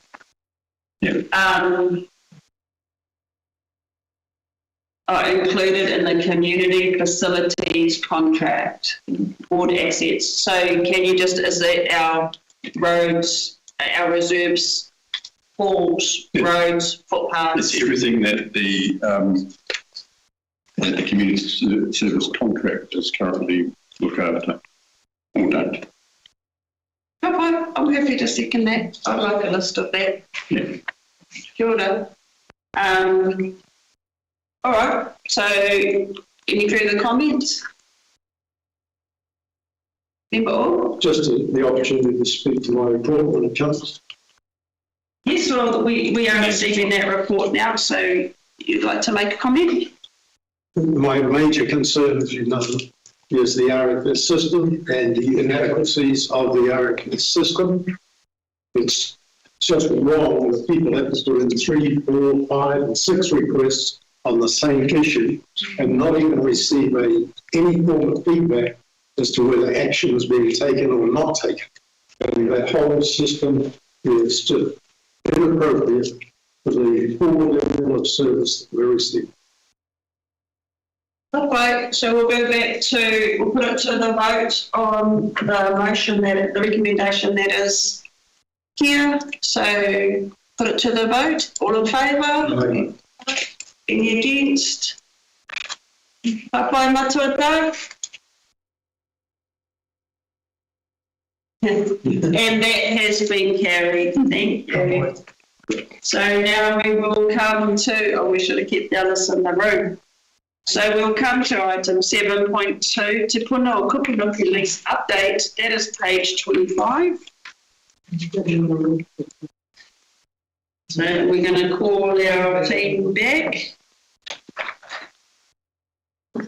So that is on page 25. The recommendation is that the Kaikohe-Hokianga Community Board, A, receive the report Te Puna o Kupunuku lease update, and B, note the current lease over 78 Parnell Street, Rawene, is currently holding over pending further discussions regarding the future management of the site, and C, note that options relating to the future of the lease agreement include renewing the existing lease agreement, 2, renewing the lease over a reduced section of the site while council resumes management and maintenance responsibility for the remaining areas, or 3, not renewing the lease. So I'll move that. So I have a seconder and Councillor Bjorsuch.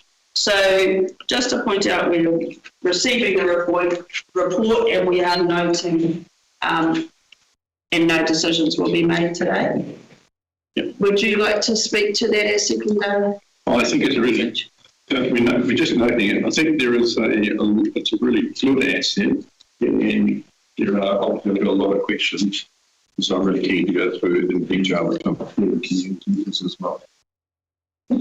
At a further date? Sometimes, I don't know who's making the time, but yeah, we'll just make a recommendation as a community board. Yep. So we have Dallas here. If anybody from the table has questions for Dallas while we're in discussion.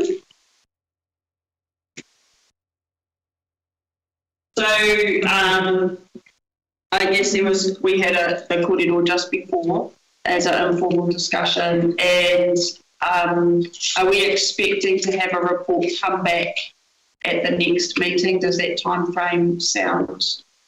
Through the chair, yes, there will be one.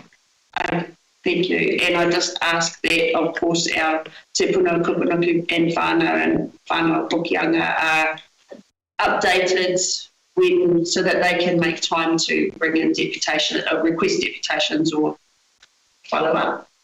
Kia ora, thank you. So I'm going to put that to the vote. All in favour? Aye. Any against? Any abstain? No. Matuata?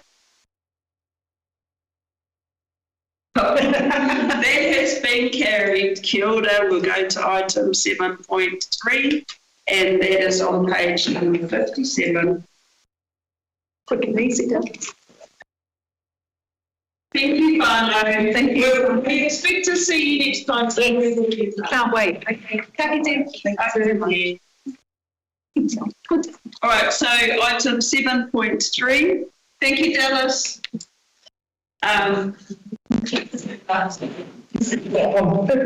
recommendation is that the Kaikohe-Hokianga Community Board adopt the community guidance for funding from Kaikohe-Hokianga Community Board to provide guidance to the applicants from their community seeking funding from the Kaikohe-Hokianga Community Board. So I have a mover. I'm happy to second. Would you like to speak to that, Councillor Bursich?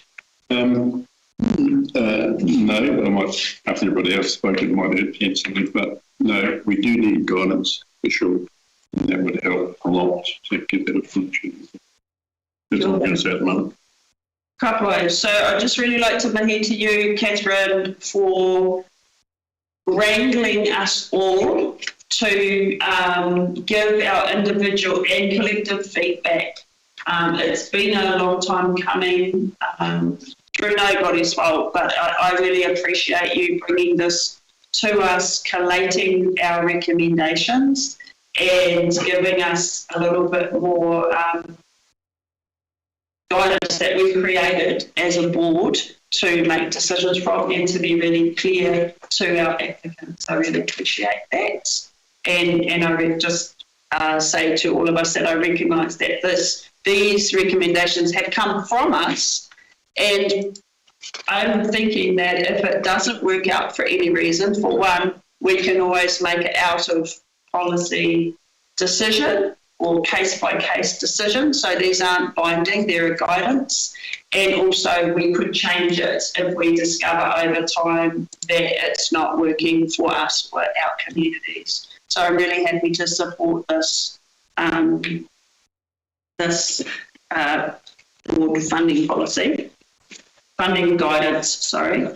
Is anybody else would like to have any questions to Catherine while we have her here? Okay, so I'm going to put that to the vote. If you're in favour? Aye. Any against? Matua Dark has dropped off, but we still have a quorum. And Kapai, that's been carried. Kia ora whānau. From that, we'll go to item 7.4a, which is page 62.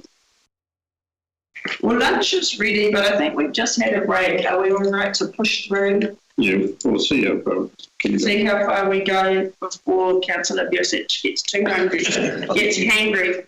7.4a, page 62. I'm happy to move that for the amount, the recommended full amount there. For the first one, that's for Screen Northland Limited? Yeah, it sounds like it's a great opportunity. Kapai. So that recommendation, I'll read it out so we know what we're talking about. So that recommendation is that the Kaikohe-Hokianga Community Board approve the sum, and I'm flicking over, of $3,000 plus just, if applicable, to be paid from the board's community craftsman account to Screen Northland Limited for costs towards creative participation in regional screen development support. And we have a mover from Councillor Vujovic. I'm happy to second that. Any discussion on that funding application? We just not. Yeah, it's while we just passed prior to that the details in terms of the community guidance for funding. What's not mentioned, but I do put a high value on it, and that is when people are asking for one-off funding, it shows that they're thinking about sustainable process going forward. And given what we heard, I think there is great opportunities for that coming through with this green development, regional screen development. So I do support it, and that's the main reason. Okay, I really support it. I can hear what Byron was saying, and know the reputation that they bring as well, and it's really exciting to see the opportunities coming to Northland. So I'm happy to see that. Are there any discussion before we move to a vote? I do. No, not on this one. Okay, so I'll put that to the vote. Everyone agrees? Aye. Madam Chair, before we proceed, given the guidelines we had in the Matariki funding, is it what we've got there? Can I just finish that one? Yeah, you can. That was carried. Sorry, you wanted to discuss. I've got another question before we move on. You got a question before you move to item B, is it? Well, that's been removed. Withdrawn, I thought. Oh, sorry, you're right. That has been removed. So that was... all right. Which item are you referring to, or are you referring to all of the others? Item B, which is the next one. I understand what's been... My question relates to the funding and the previous before 7.2 in terms of the guidelines. So through the chair, the guidelines take effect from the 1st of July. So the next meeting is for the new financial year. Yeah. That's the question. Yeah, no. Can I just point out, actually, on the recommendations, it says July 2027 and October, I believe, 2027. I believe that to be a typo. And I should have brought it up before we moved it. I didn't have it. Yes. We are on, that is, sorry, on page 60. At the bottom. Yeah, so it's this July, is that right? So let's fix that. Sorry, my screen just did something very weird and I'm just having a look to see what's... So yes, it says for Matariki 2027, so that's next year. The current closing dates for pride in place funding applications. Yeah, so it's for Christmas this year, which is 2026, and Matariki 2027. Okay. So it's next financial year. Next financial year. Yeah, next financial year. So that wasn't a typo, that was next financial year. Yeah. Any Matariki payments coming in here now, that's the old one. Yep, yeah. Thank you. Great. Yes, because can I just clarify for all of us here is that the funding that we get through community grants and through pride of place, we have to deliver and allocate out at this meeting. Otherwise, that leftover footage doesn't get carried over. It'll be absorbed into the grand ether of something else. So the guidelines that I believe you're referring to are what we are looking at going forward rather than now. Yep. Am I on the track? Thank you. All right, so we're going to go to item B has been withdrawn, so we're going to go to item C. The recommendation is that the Kaikohe-Hokianga Community Board approve the sum of land plus just as applicable to be paid from the Board's Community Grant Fund account to All Marketing Resource Hub Working Group for costs towards a feasibility study. The recommended amount, and oh my gosh, you did quickly give me that. 2850. $2,850 is the recommended amount. Do we have a mover? You can choose a different amount if you wish. Yep. You'd like to move that? You would like to second? Councillor Eddie. Kaikohe, would you like to speak to that? Member? No, thank you. Kaikohe, would you like to, as seconder, would you like to speak? Matuidi? Just, it's not over and above, so I just think it's quite reasonable. Kia ora. And just say that idea and support for a rangatahi hub and a hub for a community out in Omagere has been long talked about, so I'm really pleased to support this myself. Is there any further discussion? Right, well, I'll put it to the vote. All in favour? Aye. Any against? That is carried. Right. Okay, so we will go to the recommendation, which is item D, that the Kaikohe-Hokianga Community Board approve the sum of we'll leave it blank, of XX plus GST, if applicable, to be paid from the board's community grant fund account to Ngā Moko Arahiri Inc. for costs towards whaia te oranga tonutanga, and the recommended amount is for $5,000. Do I have a mover?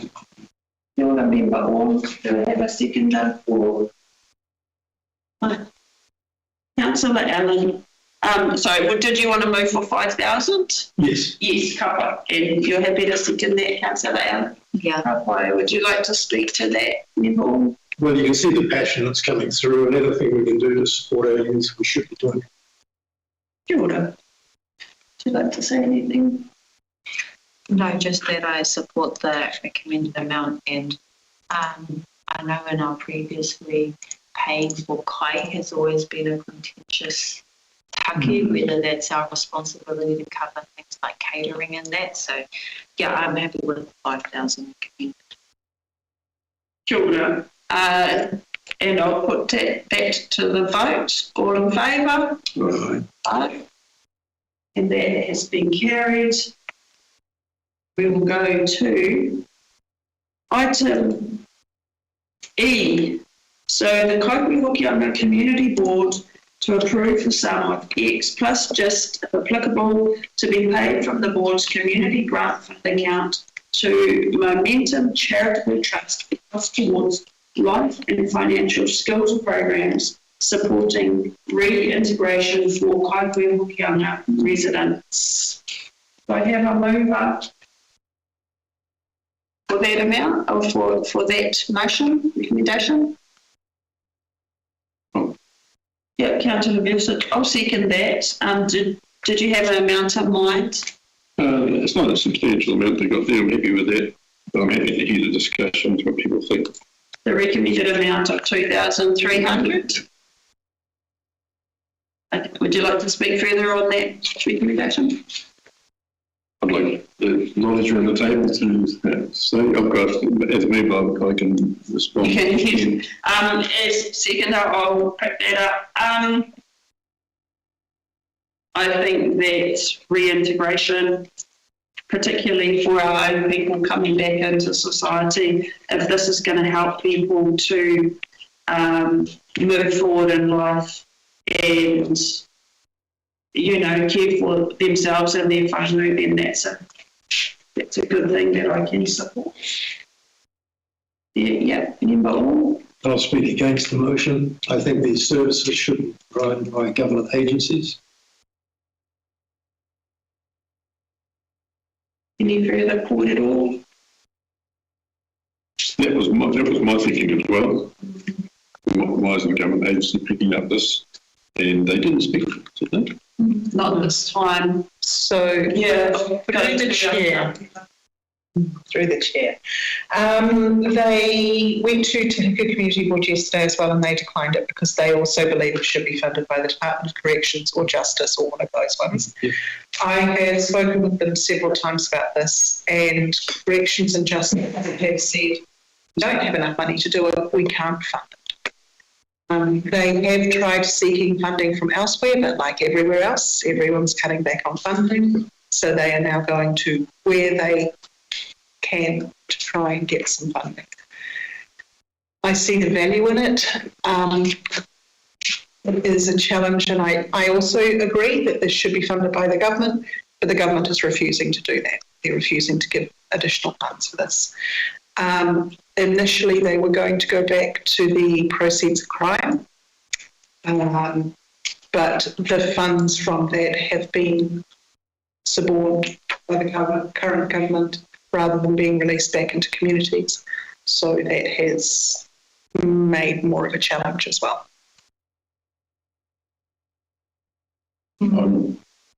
Yeah, which is not good. No.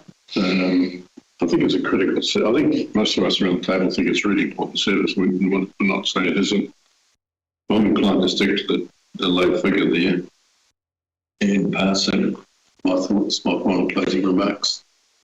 But I'd probably like a note to be noted in there of the that we believe around the table it should be funded by government departments.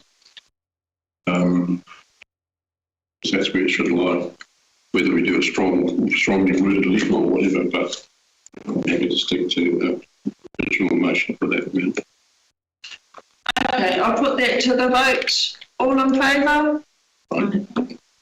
And against? Any abstaining? That has been carried. Have we got the note included, please? Yeah. It really should. I agree. All right, we'll move on to the recommendation F, that the Kaikohe-Hokianga Community Board approve the sum of X plus just if applicable to be paid from the board's community grant fund account to Lake Omaruru Trust for cost towards Matariki 2026, and the recommended amount is $5,000. That is open for discussion. You'd like to move that? And 5,000. Do we have a seconder? Yeah. Councillor Allen. Would you like to? Just very briefly, very much the views. Any kōrero, Councillor Allen? No, just that. Yeah, again with the kai, I think that's probably something that we open up a can of worms when we start funding kai. So I'm happy with the 5,000. I agree with this COVID, and I hope they get it off the ground because it sounds really exciting. It's something that's worth celebrating along with all their mahi with restoring Lake Omaruru. Kapai. Yeah, I like to total as well, and I think with our new funding guidance that will help applicants with their applications to know what we are likely to support on a case-by-case basis. That may change, but I'll put that to the vote. All in favour? Anyone against? So that has been carried. Kia ora whānau, getting through there. And we are coming to item D. No, sorry. Winding my way around. It was upside down. The G, that Kaikohe-Hokianga Community Board approves the sum of X plus just if applicable to be paid from the board's community grant fund account to Hokianga Community Educational Trust for costs towards Mawhakata or Matariki reflections of Matariki. The recommended amount before us is of $4,000. Do I have a mover? Yep. Councillor Vuosich. Member Orr is a seconder. Any kōrero? I think it'd be great for the team for the reasons they've outlined. Would you like to speak? Nothing to add, thanks. Kia ora. I'll put that to the vote. All in favour? Aye. Any against? And that is carried. Ka whai whānau. We are on to recommendation H, that the Kaikohe-Hokianga Community Board approve the sum of X plus just, if applicable, to be paid from, sorry, I'll just clarify that we did state that that was for $4,000. Yes, it is. Thank you. Trying to juggle between the pages. Start again. H, that the Kaikohe-Hokianga Community Board approves the sum of X plus just, if applicable, to be paid from the board's community grant fund accountability to Circability Trust for costs towards adapted circus program for disabled young people in Kaikohe and Hokianga. I'm going to move that one. Would anyone like to second? Oh, Councillor Joseph, you're fast. I'll move for the recommended amount, which is $4,000. Ka pai, Councillor Joseph? Yeah, when I see several things, in fact, I just this week spoke to somebody who was in a mobility scooter and see what are the footpaths like, and they see we can't really pass on footpaths, so there's more that we can actually do, but certainly having, and I know that's not about this, but having the people putting that time in for assisting and helping disabled youth, I certainly agree with that. Any further discussion? I really commend her for going off her own bat to make this happen well. It's younger. I am disappointed that the schools aren't coming to the fore and supporting this in a monetary funding way. However, because she's come off her own bat to provide the service well, I'm happy to support her. All right, yeah, Esme, I'll round it up. I just think, it's a great thing to give these really positive opportunities to our tamariki who have disabilities of different kinds, and I really support in total what April is doing, and have seen some results of similar programs, so I really support that. So I'll put that to the vote. All in favour? Aye. No one is against. So ka pai, that has been carried. We go to now, Do you want to make any comment at this point, Catherine? So you have two funding applications left. One is South Hokianga Growers Market for the upgrade of Freeze Park.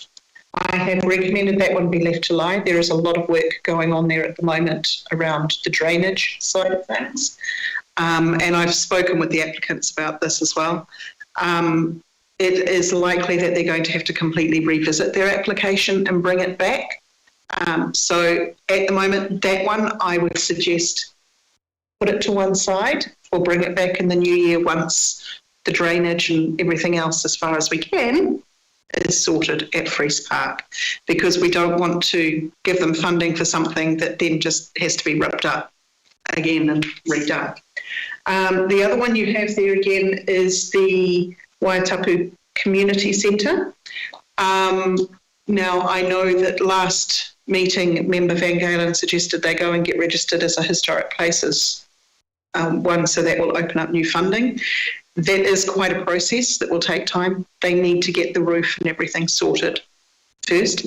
The other thing too is that once you are registered as a historic places trust, there are a lot more rules that come in that sometimes it's easier to get the stuff like the roof and that done before you register, so that then you're just focusing on the actual features of the building rather than getting them to sign off and making sure that the roof is the right colour and the right materials and things like that, which is not to say it won't be done properly. It's just less hoops for them to jump through to get the urgent work done. Yeah. Thank you for that. Questions? Yeah, thank you. What money have we got left? You have $47,511.13. So I'll put the recommendation on the floor. Actually, I'm going to move this recommendation that the Kaikohe-Hokianga Community Board approve the sum of $47,511.13, which is the remainder of this fund that we have for this financial year, plus just, if applicable, to be paid from the board's community grant fund account to Waitapu Community Centre for costs repiling and re-roofing the old community school. Do I have a seconder? Seconder. Oh, whoever got there first. I think Member Orm did. Okay, Member Orm. So yeah, I'll speak to that. I have fond memories of going to school camp over there. It was a highlight for us growing up, going over to what we know as Bunny Points and staying there. And we heard our speaker previously the other month, and I really want to support that building and that trust and the whānau over there to be able to look after the significant building and their aspirations and the already that they've organised whānau builders who have talent and skills who've offered volunteer labour. This is exactly the sort of thing that I think we should support with our Pride of Place funding. So I'm really happy to support this. So I'll move to Member Orm. Simple, it's heritage preserve. Any further discussion? I just have a question I can't remember from the deputation. Do we know the type of land it's on? Māori land, council land, private land? It's not council land, is it? No, I believe the trust owns it. It's not Māori land, is my understanding, but the trust owns it. I only asked because last night I learned that TPK has a re-roof funding for property on Māori land. That's why I ask. But I support the motion. Okay. I'll put that to the vote. All in favour? And just a note, if anyone owns the black Jeep Toyota out there, it's on. Lights are on. If it's anyone in this room. That recommendation was carried. Number plate RLN795. So we will go to our last funding application, which is J, and the recommendation is that the Kaikohe-Hokianga Community Board leave the application from the South Hokianga Growers Market for cost towards upgrades of Freeze Park to lie on the table until the new financial year to allow the drainage issues to be resolved with council prior to any funding being granted. So I have a mover, Councillor Vucic, and a seconder, Matua Iri. Any corridor beyond what we've heard? No. Okay, I'll put that to the vote. All in favour? Any against?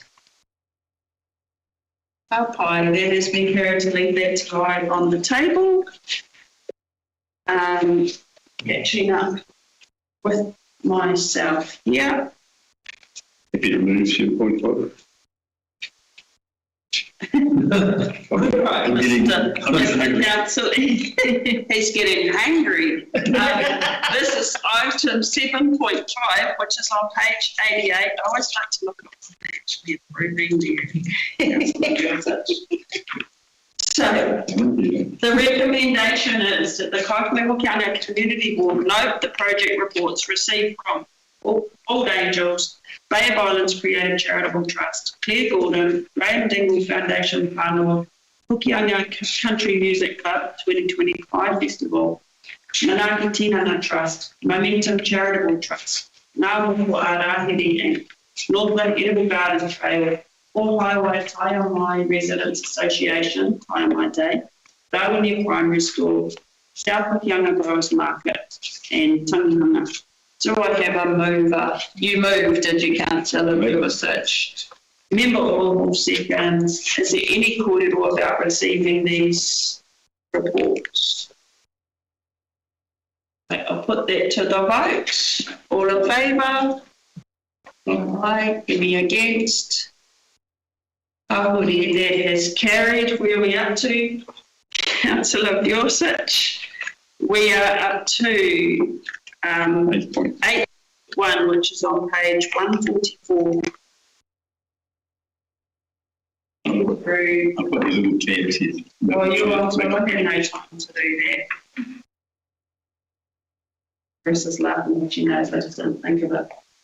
Okay, the recommendation is that the Kaikohe-Hokianga Community Board receive the report update on public engagement for the future of the library building So we're just receiving the report today. We're not making decisions. Do I have... and we have Michelle Ruppel in the house. So we'll go to... Do I have a mover to receive the report? Kapai, Councillor Research. Seconded, Councillor Allen. Any partai to our Michelle? About the report?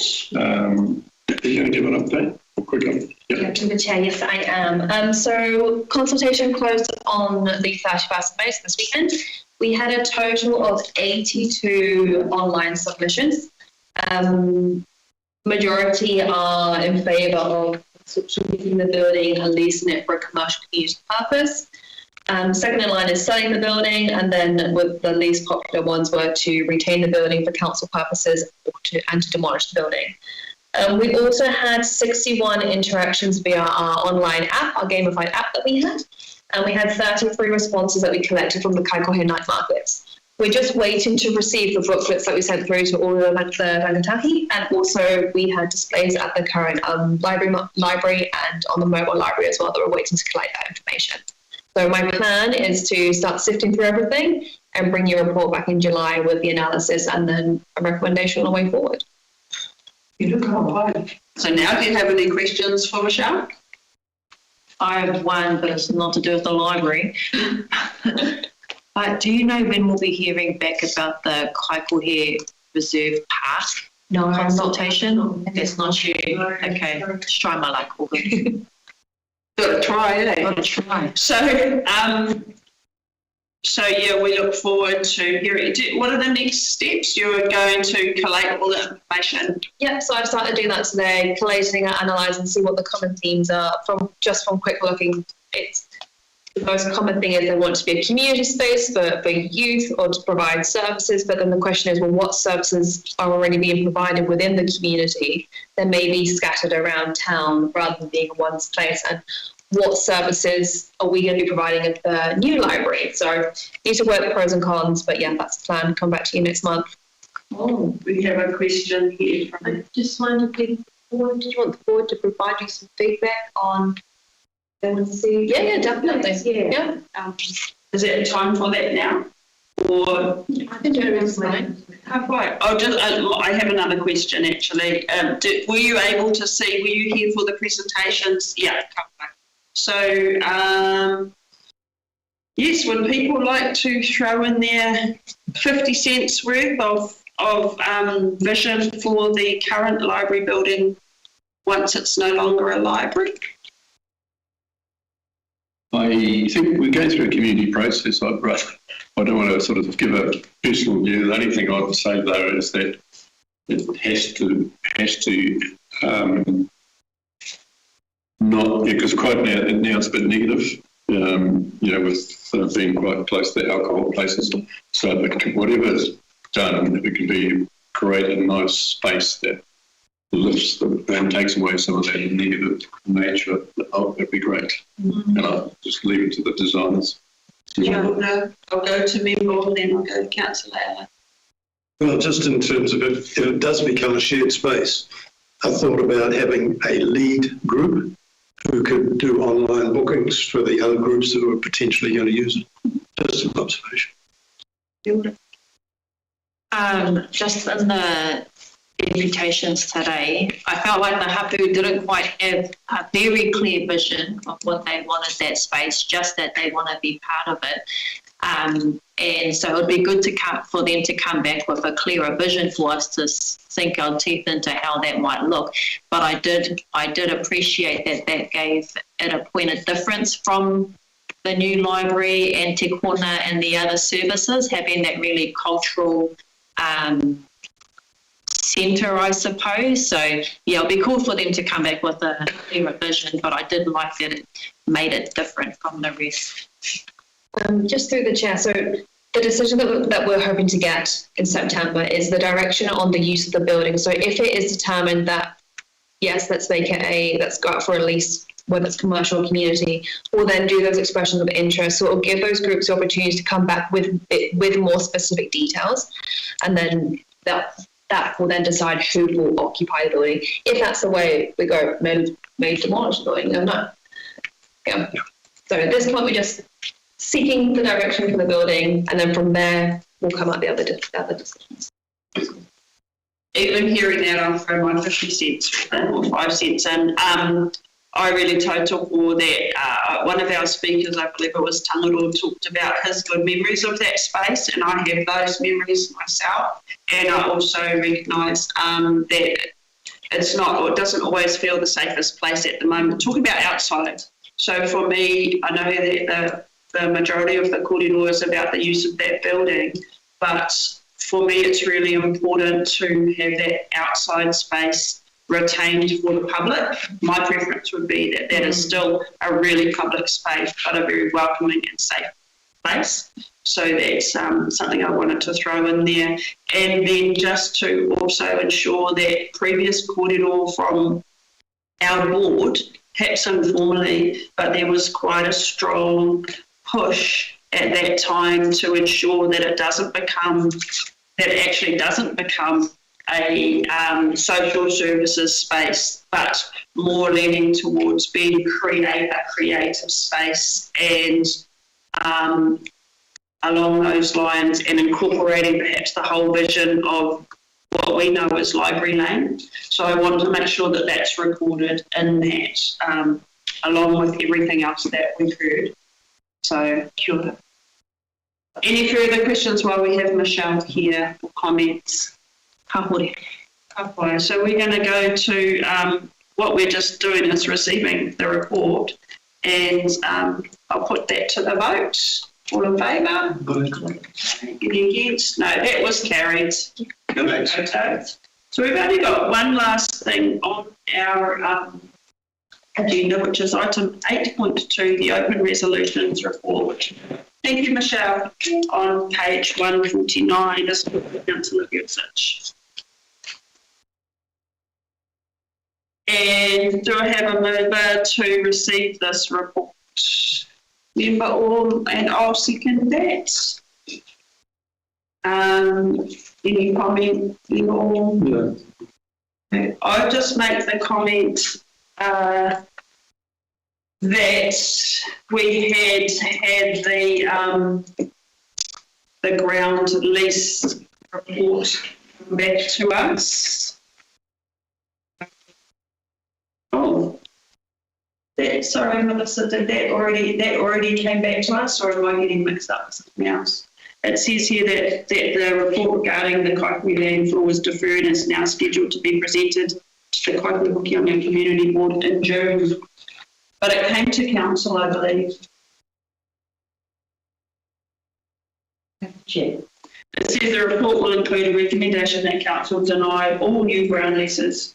Requests over the site. Staff have also met with external interested parties seeking a new ground lease and advised them of the upcoming report and proposed recommendations. I just wanted to note that because this has been a long-standing issue, and I do believe that it's that there'll be something formal coming to us around that. But it doesn't seem like we didn't receive it this time, so perhaps we'll receive it next month. We have to check with staff. Okay. But the information that I have is that they're still quite because they're doing all of the reports at once. Anyway, I just wanted to make comment on that. And we're going to hear back on what is the third page of this report. We're going to hear back around Body Care and the District Facilities Asset Manager. So I just wanted to note those things. Otherwise, any further discussion on receiving this report? Put it to the vote. All in favour? And that has been carried. So, yes, well, I'd like to finish us off and thank you, everybody. It's been a bit of a topsy-turvy day in some regards, and there's much more work to be done. Would you like to close us off, Matua? Just before that, that application from the girls from Bear Islands College for the volleyball, I've been in touch with them. They got back in touch with me, and I told them that we have facilities for the 2-3 other courts here, and they've accepted that. I said, shall I reply with the email? They're quite happy with the conversation. So, that cleared all that up for them. No. So, and I'm trying, every time I speak to people uptown here about the footpaths and all, for the elderly, they're quite happy about it. There's no feedback about being unsafe or anything, And I've been trying, I thought, well, I'm getting some feedback on it, but no, they're quite happy. So that's all I thought I'd bring up. But I've got a lot more to do with the old season. I've made an appointment there, but they haven't got back to me. And about that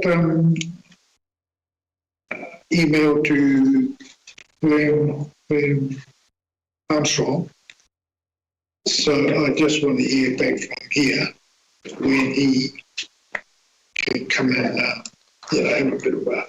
What topic was that? Sorry, Mato? That was about the wheelies and down by Squire. And the squires, yeah. And then, I was just waiting just to ask. So, but he hasn't said yes or no about it, but he can get back to me on that. So anybody can come and speak at the start in public forum if he wants to have a few minutes just to alert us all to the situation, and so anybody can come to that. When I looked at that, I was wondering how much falls under council responsibility. So I would be encouraging people to find out, whose responsibility the different aspects of that issue is. But he is really welcome to come and speak at public forum. And from out of that, there might be somebody in the room or somebody listening who can go, we can find a way forward. But otherwise, it's probably asking advice via our coordinator for yourself, by our coordinator, to see what support we might be able to offer with that. That'd be good. Also, as they said to me in the office there's been a lot of complaints, but nobody's been actually, on the phone that is, but nobody's been actually there. Okay. Okay, I just thought of that. No, they let Tajuma. The Mutina Hokianga, they were Matthew Green, Latinera, Marina Mahara, Karatima, Maharatu Hoki, Van Galen, Matanafana, Timbatina Hokiatara, Tanamatu, Noreda Lami, Kuchatu Hokimatia Tatinina. The party Tamata Wayu. Malaki Hoki Matu Tenera, Mutu Matu Vitamera, Rokamatu Twin Vitanera. Noreda Park, Palma, Kitaringa Tapakirungi Matima, leaving Hoki Mati, the Farine Tenera, Tato Hoki Mati, Matu Wakaina, Aki, Harmony. Can we stop the live stream, please, Han?